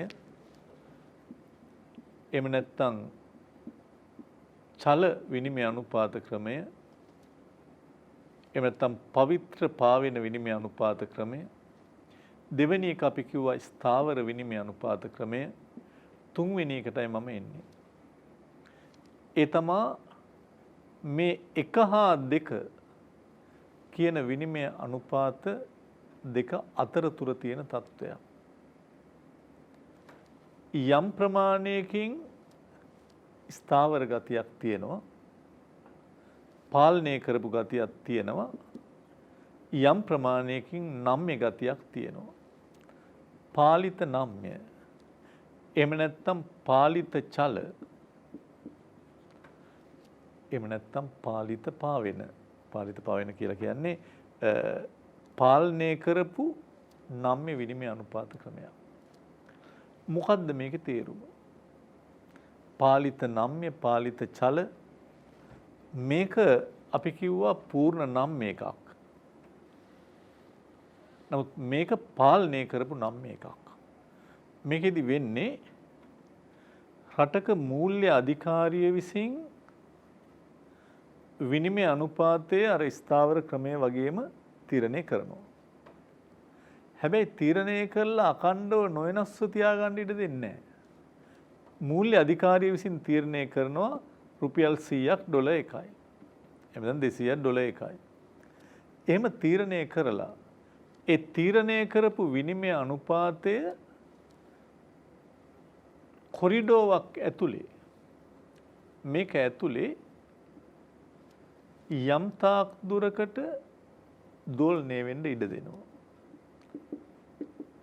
ඔබට ওই පොලි අනුපාත කොරිඩෝ එහෙම මතක ඇති. මේක තමයි මූල්‍ය අධිකාරිය විසින් තීරණය කරපු විනිමය අනුපාතය. තීරණය කරලා මේ සීමාවන් තුල එහාට මෙහාට යන්න ඉඩ දෙනවා. චල ක්‍රමයේදී මොකද වුනේ? කෙලින්ම ඉල්ලුම සැපයීම අනුව තීරණය වුණා විනිමය අනුපාතය. ඩොලර් වලට තියෙන ඉල්ලුම ඩොලර් සැපයීම අනුව නියම වුණා. ස්ථාවර ක්‍රමයේදී මොකද වුනේ? මහ බැංකුව නියම කරා දිගට මේක අරන් ගියා. දැන් මූල්‍ය අධිකාරිය තීරණය කරනවා. තීරණය කළා යම් පරාසයක් තුල මෙයාට එහාට මෙහාට යන්න ඉඩකඩ සලසනවා. දෝලණය වෙන්න ඉඩකඩ සලසනවා. ඉතින් මේකෙදි මේක පූර්ණ පාවෙන එකක් නෙවෙයි. මේක පූර්ණ පාවෙනවා. චල ක්‍රමයේදී පූර්ණ පාවෙනවා. ඒ නිසා මේක පිරිසිදු පාවීමක් කියලා හඳුන්වන්නේ නැහැ. මේක අපිරිසිදු පාවීමක් විදිහට තමයි අපි සලකන්නේ. මේකේ කෙටි කාලීනව ඇති වෙන දෝලනයන් මහ බැංකුව විසින් කන්ට්‍රෝල් කරනවා. හැබැයි දිගු කාලිනයේ වේදී වෙළඳපොළට ඉඩ හැරලා තියෙනවා. ඔයා මේක පාලනය කරගන්න. මම කියපු දේ පැහැදිලි ඇති. කෙටි කාලිනව ඇති වෙන දෝලනයන් අතර අද රැයට වෙනස් වෙනවා, හෙට උදේ වෙනස් වෙනවා. ඒ කෙටි කාලින දෝලනයන් මහ බැංකුව මැදිහත් වෙලා වෙනස් කිරීම කරනවා. දිගු කාලිනව ඇති වෙන වෙනස්කම් මේ විනිමය වෙළඳපොළට ඉඩ දීලා තියෙනවා. ඒව හසුරුවීමක් කරන්න. දැන් ඔබ මයින් සමහරට අහන්න පුළුවන් ලංකාවේ මොකද්ද ක්‍රියාත්මක වෙන්නේ? ඇත්තටම ලංකාවේ ස්ථාවර විනිමය අනුපාත ක්‍රමයනේ අපි දෙවෙනියාට කිව්වේ. ස්ථාවර විනිමය අනුපාත ක්‍රමය 1977ට පෙර තිබ්බා. 77ට පෙර ස්ථාවර විනිමය අනුපාත ක්‍රමය තිබුණා. 77 ඒ ස්ථාවර ක්‍රමය අතෑරලා ලෝකේ ගොඩක් විට එවකට ක්‍රියාත්මක වෙච්ච පාලිත නම්ම්‍ය ක්‍රමයකට ආවා. 77 ඉඳලා 2001 වෙනකල් ලංකාවේ මේ පාලිත නම්ම්‍ය ක්‍රමය ක්‍රියාත්මක වුණා. 2001 ජනවාරි මාසෙ වෙනකල්. ඊට පස්සේ 2001 ජනවාරි මාසයෙන් පස්සේ අපි මුලින්ම කතා කරපු චල විනිමය අනුපාත ක්‍රමයට තමයි ලංකාවේ ක්‍රියාත්මක වෙන්නේ අද වෙනකොට විනිමය අනුපාතිකය. ඒතර මූල්‍ය අධිකාරීන් විසින් ඔබට පේනවා ඇති දේශීය මුදල් ලේඛකය සඳහා ස්ථාවර විනිමය අනුපාතයක් තීරණය කරලා ඒක යම් පරාසයක් තුල දෝලණය වෙන්න ඉඩ හරිනවා. ඒ කියන්නේ කොරිඩෝවක් තුල දෝලණය වෙන්න පුළුවන්. ඒක ඉක්මවා විනිමය අනුපාතයේ වෙනස් වීමට නැඹුරු වන විට මූල්‍ය අධිකාරිය විනිමය වෙළඳපොළට මැදිහත් වීම කරනු ලබනවා. මේ පූර්ණ නම්‍ය හා පූර්ණ අනම්‍ය විනිමය අනුපාත දෙකේ අතරමැදි නම්‍යශීලී විනිමය අනුපාතයක් මේ ක්‍රමයේ යටතේ වෙළඳපොළ බලවේග තුලින් විනිමය අනුපාතයේ සම්පූර්ණයෙන්ම නිදහසේ තීරණය වෙන්න ඉඩ හැරෙන්නේ නැහැ. විනිමය අනුපාතයේ දෝලනයන් පාලනය කරන්න මූල්‍ය අධිකාරිය වරින් වර ඍජුව වක්‍රව විදේශ වෙළඳපොළට මැදිහත් වීම වෙන්න පුළුවන්. ඒ නිසා මේක පිරිසිදු පාවීමක් නෙමෙයි අපිරිසිදු පාවීමක් විදිහටයි නම් කරලා තියෙන්නේ. එසේ මේ ක්‍රමයේ යටතේ කෙටි කාලීනව විනිමය අනුපාතයේ උච්චාවචන පාලනය කරන්න වෙළඳපොළට මැදිහත් වෙන අතර දිගු කාලයේදී වෙළඳපොළ බලවේග, ඒ කියන්නේ ඉල්ලුම් සැපයුම් බලවේග මගින් විනිමය අනුපාතයේ තීරණය වෙන්න ඉඩ හැරීමක් කරනු ලබනවා. ඒතර ලෝකේ බොහෝ රටවල් පාවෙන විනිමය අනුපාතය හඳුන්වා දෙන්න පෙර මේ ක්‍රමය තමයි අනුගමනය කරේ. ලංකාවෙත් 77 නොවැම්බර් 16 ඉඳලා 2001 ජනවාරි 22 දක්වා මේ ක්‍රමය ක්‍රියාත්මක වුණා. ඒතර ඔය අපි පැහැදිලි කිරීමක් කරේ විනිමය අනුපාත තන්ත්‍ර එමෙතන විනිමය අනුපාත ක්‍රම හා ඒ වගේ සංසන්දනයන්. මම හිතනවා අද කරපු කොටස ඔබ කිහිප සැරයක් බලලා යම් අවබෝධයක් ඔබට ලබා ගන්න වෙනවා. ඒ නිසා ඒ වගේ සමහර කොටස් ඉදිරි පාඩම් වලදී නැවත ඔබට තේරුම් ගන්න තවත් තේරුම් ගන්න හැකියාවකට ඉඩ සැලසෙයි. ඉතින් අපි මෙතනින් පස්සේ සාකච්ඡා කරන්න බලාපොරොත්තු වෙන්නේ මේ විනිමය අනුපාත ෂය වීම, ඉහළ යාම, අවප්‍රමාණය වීම, ප්‍රතිප්‍රමාණය වීම වැනි දේ. එතෙක් අපි අදට මේ පාඩම මෙතනින් නිමා කරනවා. අයිබෝන්. විදේශ විනිමය අනුපාතිකය කියන පාඩම් කොටස යටතේ ඔබ මේ වෙනකොට විනිමය අනුපාතිකයේ ඍජු කියවීම, වක්‍ර කියවීම කියන කාරණා විදේශ විනිමය සඳහා තියෙන ඉල්ලුම සැපයීම කියන කොටස් සම්පූර්ණයෙන් ඉගෙනගෙන තියෙනවා. ඒ වගේම අද දවසේ පාඩමේදී ස්ථාවර විනිමය අනුපාතිකය, පූර්ණ පාවෙන විනිමය අනුපාතිකය සහ පාලිත පාවෙන විනිමය අනුපාතික කියන කොටස් ටිකත් ඔබ අධ්‍යයනය කරා. මේ කොටස් සියල්ල එකතු කරගෙන විභාගය අහපු ප්‍රශ්න ඇතුළත් කරපු බහුවර්ණ ප්‍රශ්න කීපයක් අපි සාකච්ඡා කරන්න හදන්නේ. අපි මේ ප්‍රශ්න ටික වෙනමම LMS එකට ඇතුළත් කරලා තිනවා. මේ සාකච්ඡාවේදී ඔබ ඒවා පුළුවන් නම් වෙනම print out එකක් අරගෙන ඒ ප්‍රශ්න වලට උත්තර ලියලා මේ සාකච්ඡාවත් එක්ක එකතු වුණොත් ඔබට වඩා ඉහළ ප්‍රතිඵලයක් ගන්න පුළුවන්කම තියෙයි. විශේෂයෙන්ම මේ කොටසේ අපි මේ ප්‍රශ්න සාකච්ඡාවේදී බලාපොරොත්තු වෙනවා මේ සියල්ල විභාග ප්‍රශ්න අද කතා කරන ඒවා විභාගයේ කියන දේ හොඳින් තේරුම් ගන්න ඕනේ. විශේෂයෙන් විනිමය අනුපාතිකවලදී එන කොටස්වල ප්‍රශ්න ගොඩක් ළමයි වරද්දගන්නේ මේ දීලා තියෙන තොරතුරු පිළිබඳ තියෙන අනවබෝධය නිසා. අපි මේ කරුණු කීපය ආවරණය කරගන්න මේ ප්‍රශ්න කීපය සලකා බැලීමක් කරමු. බලන්න ඔබට පළවෙනියම දීලා තියෙන ප්‍රශ්නේ පහත දැක්වෙන රූප සටහන පෙන්눔 කරන්නේ ජපන් යෙන් සඳහා ඇති විදේශ විනිමය වෙළඳපොළෙහි ශ්‍රී ලංකා රුපියල් සඳහා ඇති ඉල්ලුම හා රුපියල් සැපයුමයි. මේ වාක්‍ය ගැන අවධානයක් දෙන්නේ නැතුව ඔබ මේ ප්‍රශ්නේ කරොත් වරදිනවා. ඔබ හොඳින් බලන්න මේ රූප සටහනේ. රූප සටහනේ දීලා තියෙන්නේ ඇත්තටම ඉල්ලුම් සැපයුම් වක්‍ර ගොඩක් තියෙනවා. ඉල්ලුම සැපයුම දීලා තියෙන්නේ යෙන්ද රුපියල්ද කියන එක තමයි මුලින්ම ඔබ තේරුම් ගන්න ඕනේ. මේ රූප සටහනේ හැමතිස්සෙම දක්වලා තියෙන්නේ රුපියල් ඉල්ලුමයි රුපියල් සැපයුමයි. අපිට මේ ප්‍රශ්නෙන් පැහැදිලිව එක කියලා තියෙනවා ශ්‍රී ලංකා රුපියල් සඳහා ඇති ඉල්ලුම හා සැපයුම තමයි මේකේ දක්වලා තියෙන්නේ. ඒ නිසා මෙතන දක්වලා තියෙන්නේ රුපියලක මිල යෙන් වලින් කීයද කියලා. මෙතන තියෙන්නේ රුපියල් ප්‍රමාණය. හැමතිස්සෙම මේ වගේ ප්‍රශ්නයකට උත්තර ලියද්දී ඊටාම හොඳින් බලන්න මේ ප්‍රස්තාරේ ඔබට තොරතුරු දෙන්නේ ඍජු ක්‍රමයටද වක්‍ර ක්‍රමයටද කියලා. ඒක වැරදුනොත් උත්තරේ වර්ධිනවා. මේ වක්‍ර ප්‍රවේශය පාවිච්චි කරලා තියෙන්නේ. රුපියලේ ඉල්ලුම හා සැපයීම තමයි දීලා තියෙන්නේ. සම මුලින්ම ඒ කරුණ තේරුම් ගන්න ප්‍රශ්නයකට උත්තර ලියද්දී. අපිට කියනවා මෙන්න මේ ලක්ෂ්‍ය සමතුලිත වෙලා තියෙන ලක්ෂ්‍ය K කියලා හිතන්න කියලා. ඉන් පස්සේ ඔබට විස්තරයක් දෙනවා මෝටර රථ ආනයනය මත අය කරන තීරුබදු සැලකිය යුතු ලෙස පහත හෙලීම නිසා ආනයනය කරන මෝටර රථ සඳහා තියෙන ඉල්ලුම වැඩි වෙලා තියෙනවා. ඒ වැඩිවීමෙන් විනිමය වෙළඳපොලේ ඇතිවන අලුත් සමතුලිත ලක්ෂ්‍ය කවරක්ද කියලා අපෙන් අහනවා. ඉස්සෙල්ලා ඔබ බලන්න මේ K කියන සමතුලිත ලක්ෂ්‍ය ඇවිල්ලා තියෙන්නේ D1 සහ S1 කියන ඉල්ලුම් සැපයුම් වක්‍රවලින්. D1 සහ S1. මෝටර රථ ආනයනය මත පනවා තිබූ තීරුබදු අඩු කරලා. තීරුබදු අඩු කරපු නිසා වෙන්නේ මෝටර රථ ආනයනය වැඩි වෙනවා. ආනයනය වැඩි වෙනකොට ඔබ හොඳින් තේරුම් ගන්න විදේශ විනිමය සඳහා තියෙන ඉල්ලුම වැඩි වෙනවා. ජපන් යෙන් වලට තියෙන ඉල්ලුම වැඩි වෙනවා. යෙන් වලට තියෙන ඉල්ලුම වැඩි වුණාට මෙතන ප්‍රස්ථාරේ ඉල්ලුම් වක්‍රය දකුණට දාලා හරියන්නේ නැහැ. හේතුව මෙතන තියෙන්නේ යෙන් වල ඉල්ලුම සැපයීම නෙමෙයි රුපියල් වල. යෙන් ඉල්ලනවා නම් යෙන් ඉල්ලන්න වෙන්නේ රුපියල් දීලා. රුපියල් දීලා යෙන් ඉල්ලනවා. එහෙනම් වෙන්නේ රුපියල් වල සැපයීමේ වැඩිවීමක් වෙන්නයි අවශ්‍ය වෙන්නේ. ඔබ හොඳින් තේරුම් ගන්න මේ වෙලාවේ ප්‍රස්ථාර තියෙන වක්‍ර ක්‍රමයට yen ඉල්ලනවා නම් වාහන ගෙන්නනවා වැඩි කියන්නේ yen ඉල්ලුම වැඩි yen ඉල්ලන්නේ හැම වෙලාවෙම රුපියල් සපයලා. රුපියල් සැපයීම වැඩි වෙනවා. ඒතර අලුත් සමතුලිත ලක්ෂ්‍ය D1 size 2 කියන වක්‍රයත් එක්ක ගත්තොත් ඔබට පේන රූප සරහනේ D කියන ලක්ෂ්‍යය තමයි අලුත් සමතුලිත ලක්ෂ්‍ය ලෙස අපට සලකන්න පුළුවන්කම තියෙන්නේ. හරි උත්තරේ පිළිතුරු අංක 4. ප්‍රශ්න 2. විදේශ විනිමය වෙළඳපොලේ ශ්‍රී ලංකා රුපියල් සඳහා ඉල්ලුම සැපයුම් පහත රූපයේ දැක්වේ. නැවත වතාවක් අපේ තෝරගත්ත මේ ප්‍රශ්නවල විශේෂයෙන් අපි දකිනවා විභාගයේ ගොඩක් ළමයි අසාර්ථක වෙච්ච ප්‍රශ්න මේවා හේතුව මේ ඉල්ලුම් සැපයුම් වක්‍ර රුපියල් වලින්ද තියෙන්නේ එහෙම නැත්නම් වෙනත් විනිමය මාධ්‍යයක් ගැන තියෙන්නේ කියන එක තේරුම් නොගැනීම. ඔබ හොඳින් මේ සමයේ ප්‍රශ්න සැලකිල්ලෙන් බලන්න.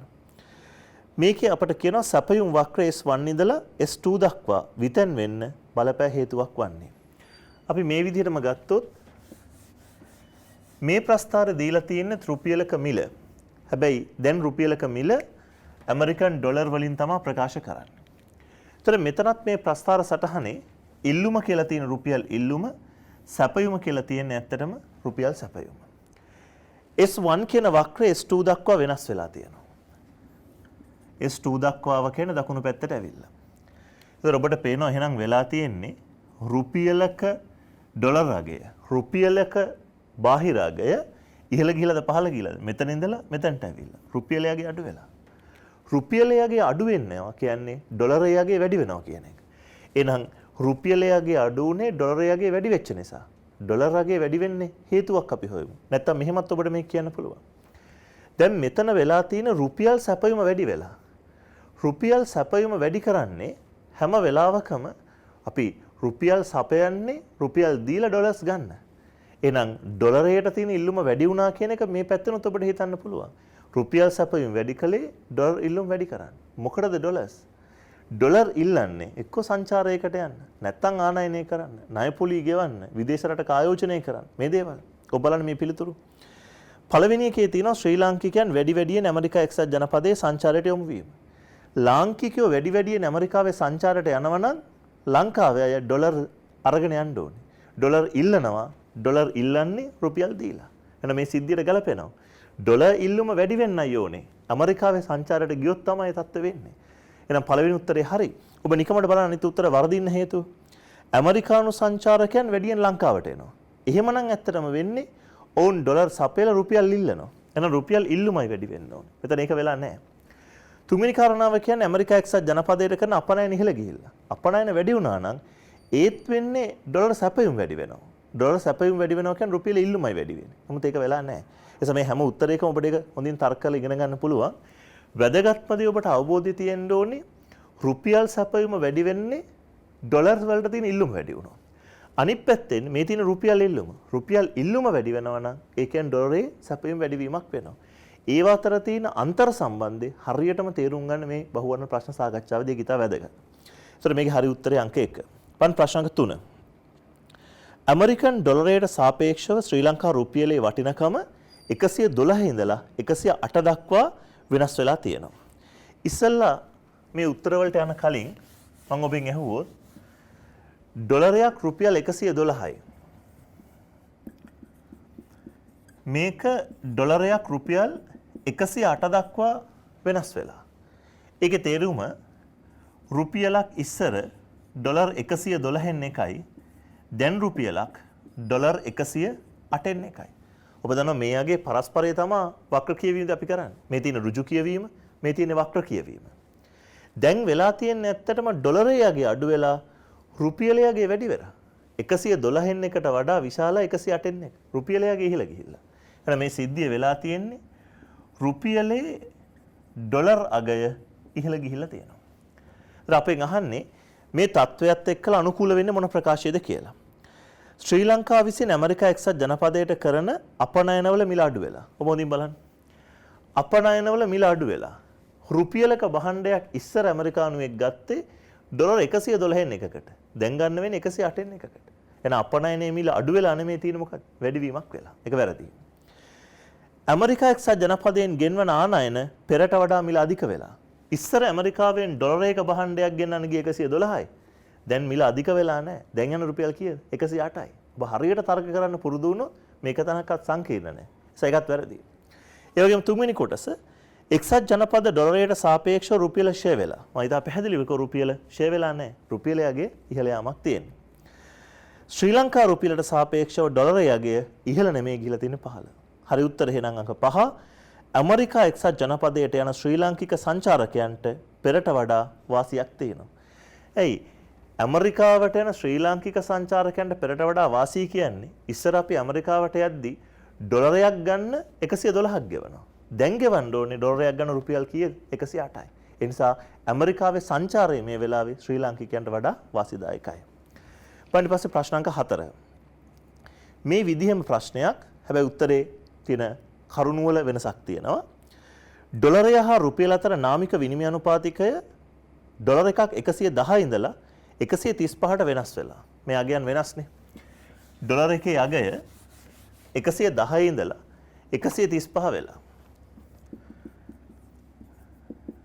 කලින් විදිහ සිද්ධියක්ම තමයි. ඒ කියන්නේ රුපියලක් දැන් ඩොලර් 110න් එක තිබ්බ එක ඩොලර් 135න් එකයි.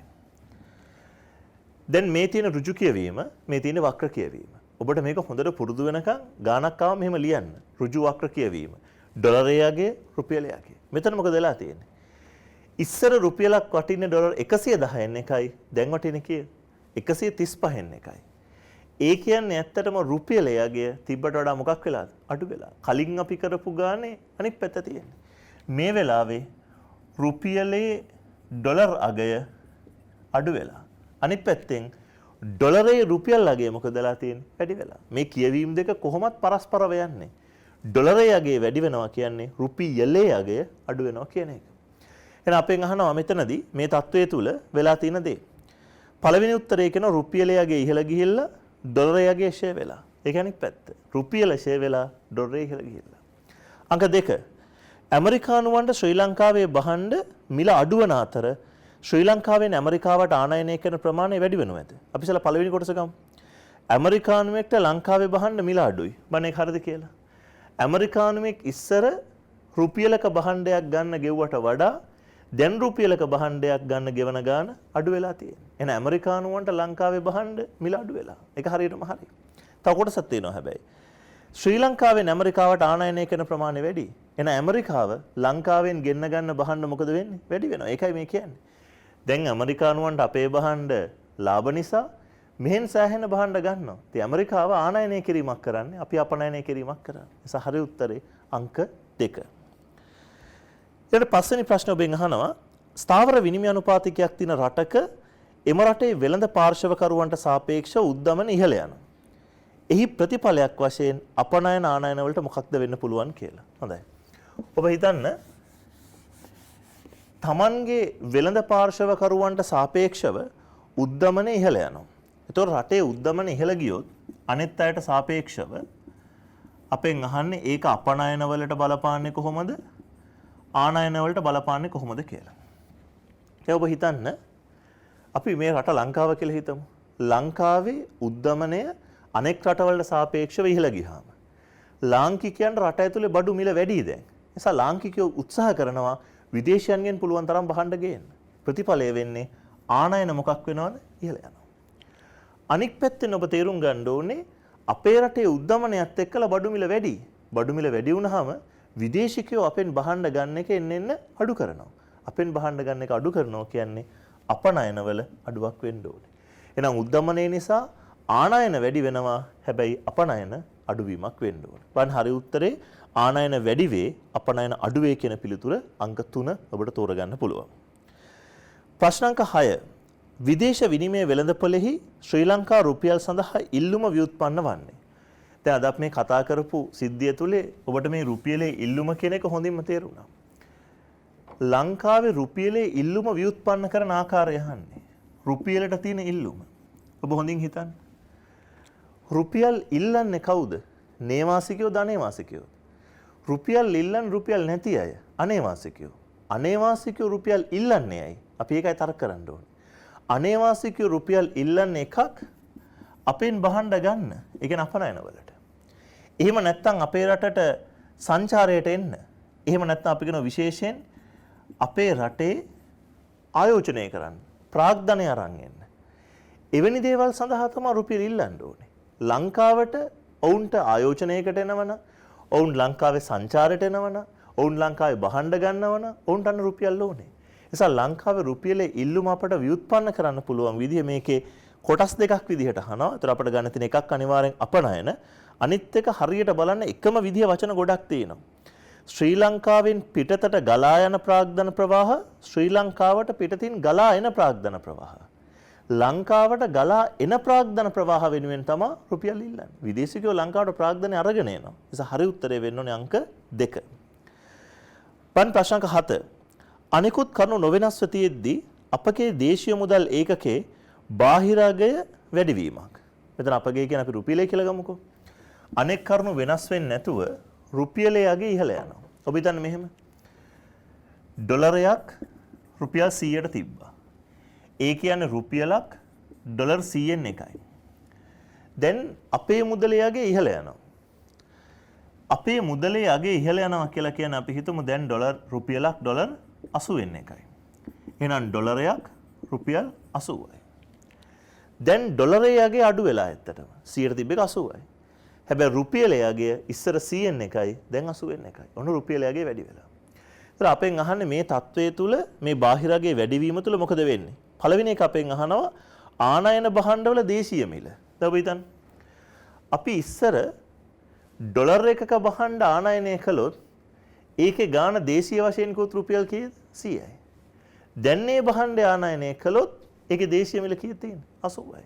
එහෙනම් ආනයනය කරන භාණ්ඩවල දේශීය මිල මොකද වෙන්නේ? අඩුවීමක් සිද්ධ වෙනවා. එහෙනම් පළවෙනි උත්තරය අපට යන්න පුළුවන් ආනයන භාණ්ඩවල දේශීය මිල පහත වෙලා. විභාගෙදී හරියට ඔබ ඉලක්කම් අරගෙන හිතලා තර්ක කළොත් එකපාර උත්තරය අඳුන ගන්න පුළුවන්. නිසා ඊට හොඳින් තේරුම් ගන්න මේ ස්වභාවය. මේක අවසාන ප්‍රශ්නය අහනවා නම්‍ය විනිමය අනුපාත ක්‍රමයක් යටතේ ඩොලරයේ රුපියල් මිල ඉහළ නංවන්නේ පහත සඳහන් කවර කරුණක්ද කියලා. මේක ටිකක් සමහර ළමයිට උත්තර එකපාර ගන්න තේරුන්නේ නැහැ. නම්‍ය විනිමය අනුපාතයක් යටතේ ඇමරිකන් ඩොලරයේ රුපියල් මිල වැඩි වෙනවා. දැන් ඔබ හිතන්න ඇමරිකන් ඩොලරයේ රුපියල් මිල වැඩි වෙනවා කියලා කියන්නේ ඩොලර් එකක් රුපියල් 100ට තිබ්බ එක දැන් මේක 120ක් වෙනවා කියන එක. ඒ කියන්නේ රුපියලේ යගේ දැන් අඩුවීමක් වෙනවා. ඩොලරේ යගේ වැඩිවීමක් වෙනවා. නම්‍ය විනිමය අනුපාත ක්‍රමය යටතේ මේක වෙන්නේ ඉල්ලුම සපයීම අනුව. ඒතර අපි මෙතන බලන්න ඕනේ විශේෂයෙන් මේ ඩොලරයේ තියෙන අගය වැඩි වෙන්න නම් මොකද්ද විය යුත්තේ? අපි ඒකත් ප්‍රස්තාරගත කළා මෙයා. මේ පැත්තට මම ගන්නවා ඩොලර් එකක් රුපියල්.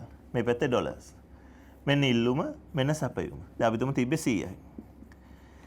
මෙයාගේ 120ක් වෙන්නේ එක්ක ඩොලර් ඉල්ලුම වැඩි වුණොත්. ඔබට පේනවා මේ ඉල්ලුම වැඩි වුණොත් ඔන්න 120ට එන්න පුළුවන්. එහෙම නැත්තම් සැපයුම අඩු වුණොත් නේ ඒත් 120ට එන්න පුළුවන්. එහෙනම් එක්ක ඩොලර් වලට තියෙන ඉල්ලුම වැඩි වෙන්න ඕනේ. නැත්තම් ඩොලර් වල සැපයුම අඩුවීමක් වෙන්න ඕනේ. මේකට ගැලපෙන උත්තරේ තෝරන්න. පළවෙනි උත්තරේ කියනවා ශ්‍රී ලංකාවට වඩා ඇමරිකා එක්සත් ජනපදයේ උද්දමන අනුපාතයක ඉහළයි. ලංකාවට වඩා ඇමරිකාවේ උද්දමන අනුපාතයක ඉහළ ගියොත් ඇමරිකානුවන් ලංකාවෙන් බහන්න ගන්න පෙළඹෙනවා. ලංකාවෙන් බහන්න ගන්න පෙළඹුණොත් ඇත්තටම වෙන්නේ ඩොලර් සැපයුම වැඩි වෙනවා. ඒතර සැපයුම අඩු වුණොත් මේ වගේ සිද්ධිය වෙන්නේ. නමුත් වෙන්නේ සැපයුම වැඩි වෙන එක පළවෙනි කාරණාව. එන එක වෙන්න බෑ. දෙවෙනි එක ශ්‍රී ලංකාවට වඩා වේගයකින් ඇමරිකා එක්සත් ජනපදයේ ජාතික ආදායම ඉහළ යනවා. දැන් ඔබ හිතන්නේ ඇමරිකාවේ ආදායම වැඩි වුණොත් ඒත් වෙන්න පුළුවන් ප්‍රතිඵලය ඇමරිකානුව වැඩිපුර අපේ රටේ සංචාරයට එයි. සමහර අපේ රටෙන් ගන්න භාණ්ඩ වැඩි වෙයි. ඒ හැම එකෙම වෙන්නේ ඩොලර් සැපයුම වැඩි වෙන එක. නමුත් විය යුත්තේ සැපයුම අඩු වෙන එක. ඒසයි උත්තර එකකටවත් අපිට යන්න බෑ. දැන් අපිට තේරෙනවා ඇති මේ ඉල්ලුම සැපයුම හරියටම මොන පැත්තටද වෙන්නේ කියලා හිතුවම උත්තර තෝරගන්න ලේසියි. තුන්වෙනි උත්තරේ. ශ්‍රී ලංකාවේ ඇඟලුම් සඳහා ඇමරිකානුවන්ගේ රුචිකත්වය වැඩි වීම. ඉතින් රුචිකත්වය වැඩි වෙලා ඇඟලුම් ගත්තොත් ඒත් වෙන්නේ මොකද්ද?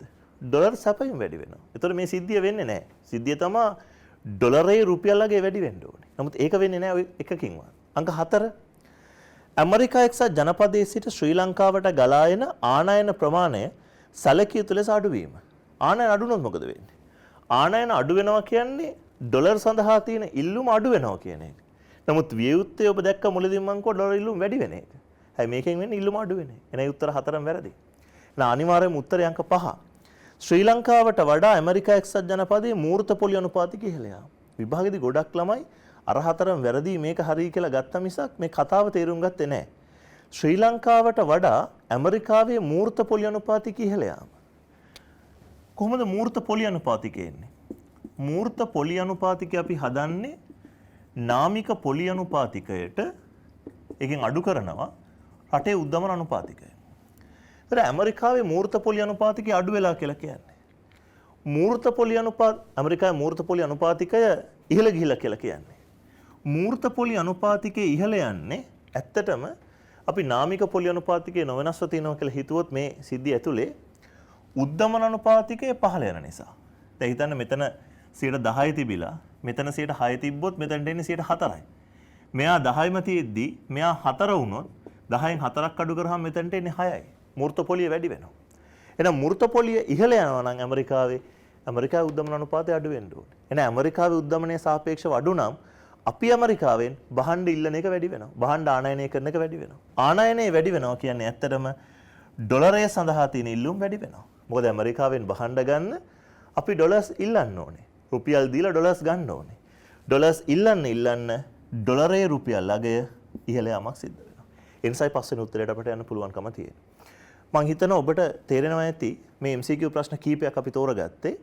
මේ විශේෂයෙන් මේ අන්තර්ජාතික මූල්‍ය විනිමය අනුපාතිකවල බහුවර්ණ ප්‍රශ්න කරද්දී මේවා ටිකක් කල්පනාවෙන් සැලකිල්ලෙන් රූප සටහන් ඇඳලා සංඛ්‍යා ලියලා හරියට කරන්න ඕනේ. වැදගත්ම දෙයක් තමයි ඍජු ක්‍රමයේද වක්‍ර ක්‍රමයේද කියන එක හරියට තේරුම් ගන්න. ඩොලරේ ඉල්ලුමද රුපියලේ ඉල්ලුමද මොකක්ද වෙලා තියෙන්නේ කියන එක බලන්න.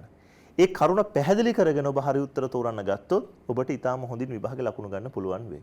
අපි මේ විනිමය අනුපාතික පාඩමේ තව දුරටත් ප්‍රශ්න සාකච්ඡා කරන ඉස්සරහ පාඩම් වලදී මේ කරපු කොටස් වල ඔබේ දැනුම ඊටාමත්ම හොඳින් තහවුරු කරගන්න විශේෂයෙන් විදේශ විනිමය ඉල්ලුම හා සැපයීම කියන කොටස් එකතු කරලා අහපු මේ ප්‍රශ්න කොටසෙන් අපි ඊළඟ පාඩම් කොටසේදී නැවත තවත් ප්‍රශ්න සාකච්ඡාවක් සමගින් එකතු වෙමු. අදට අපි අපේ සාකච්ඡාව මෙතනින් සමාප්ත කරනවා.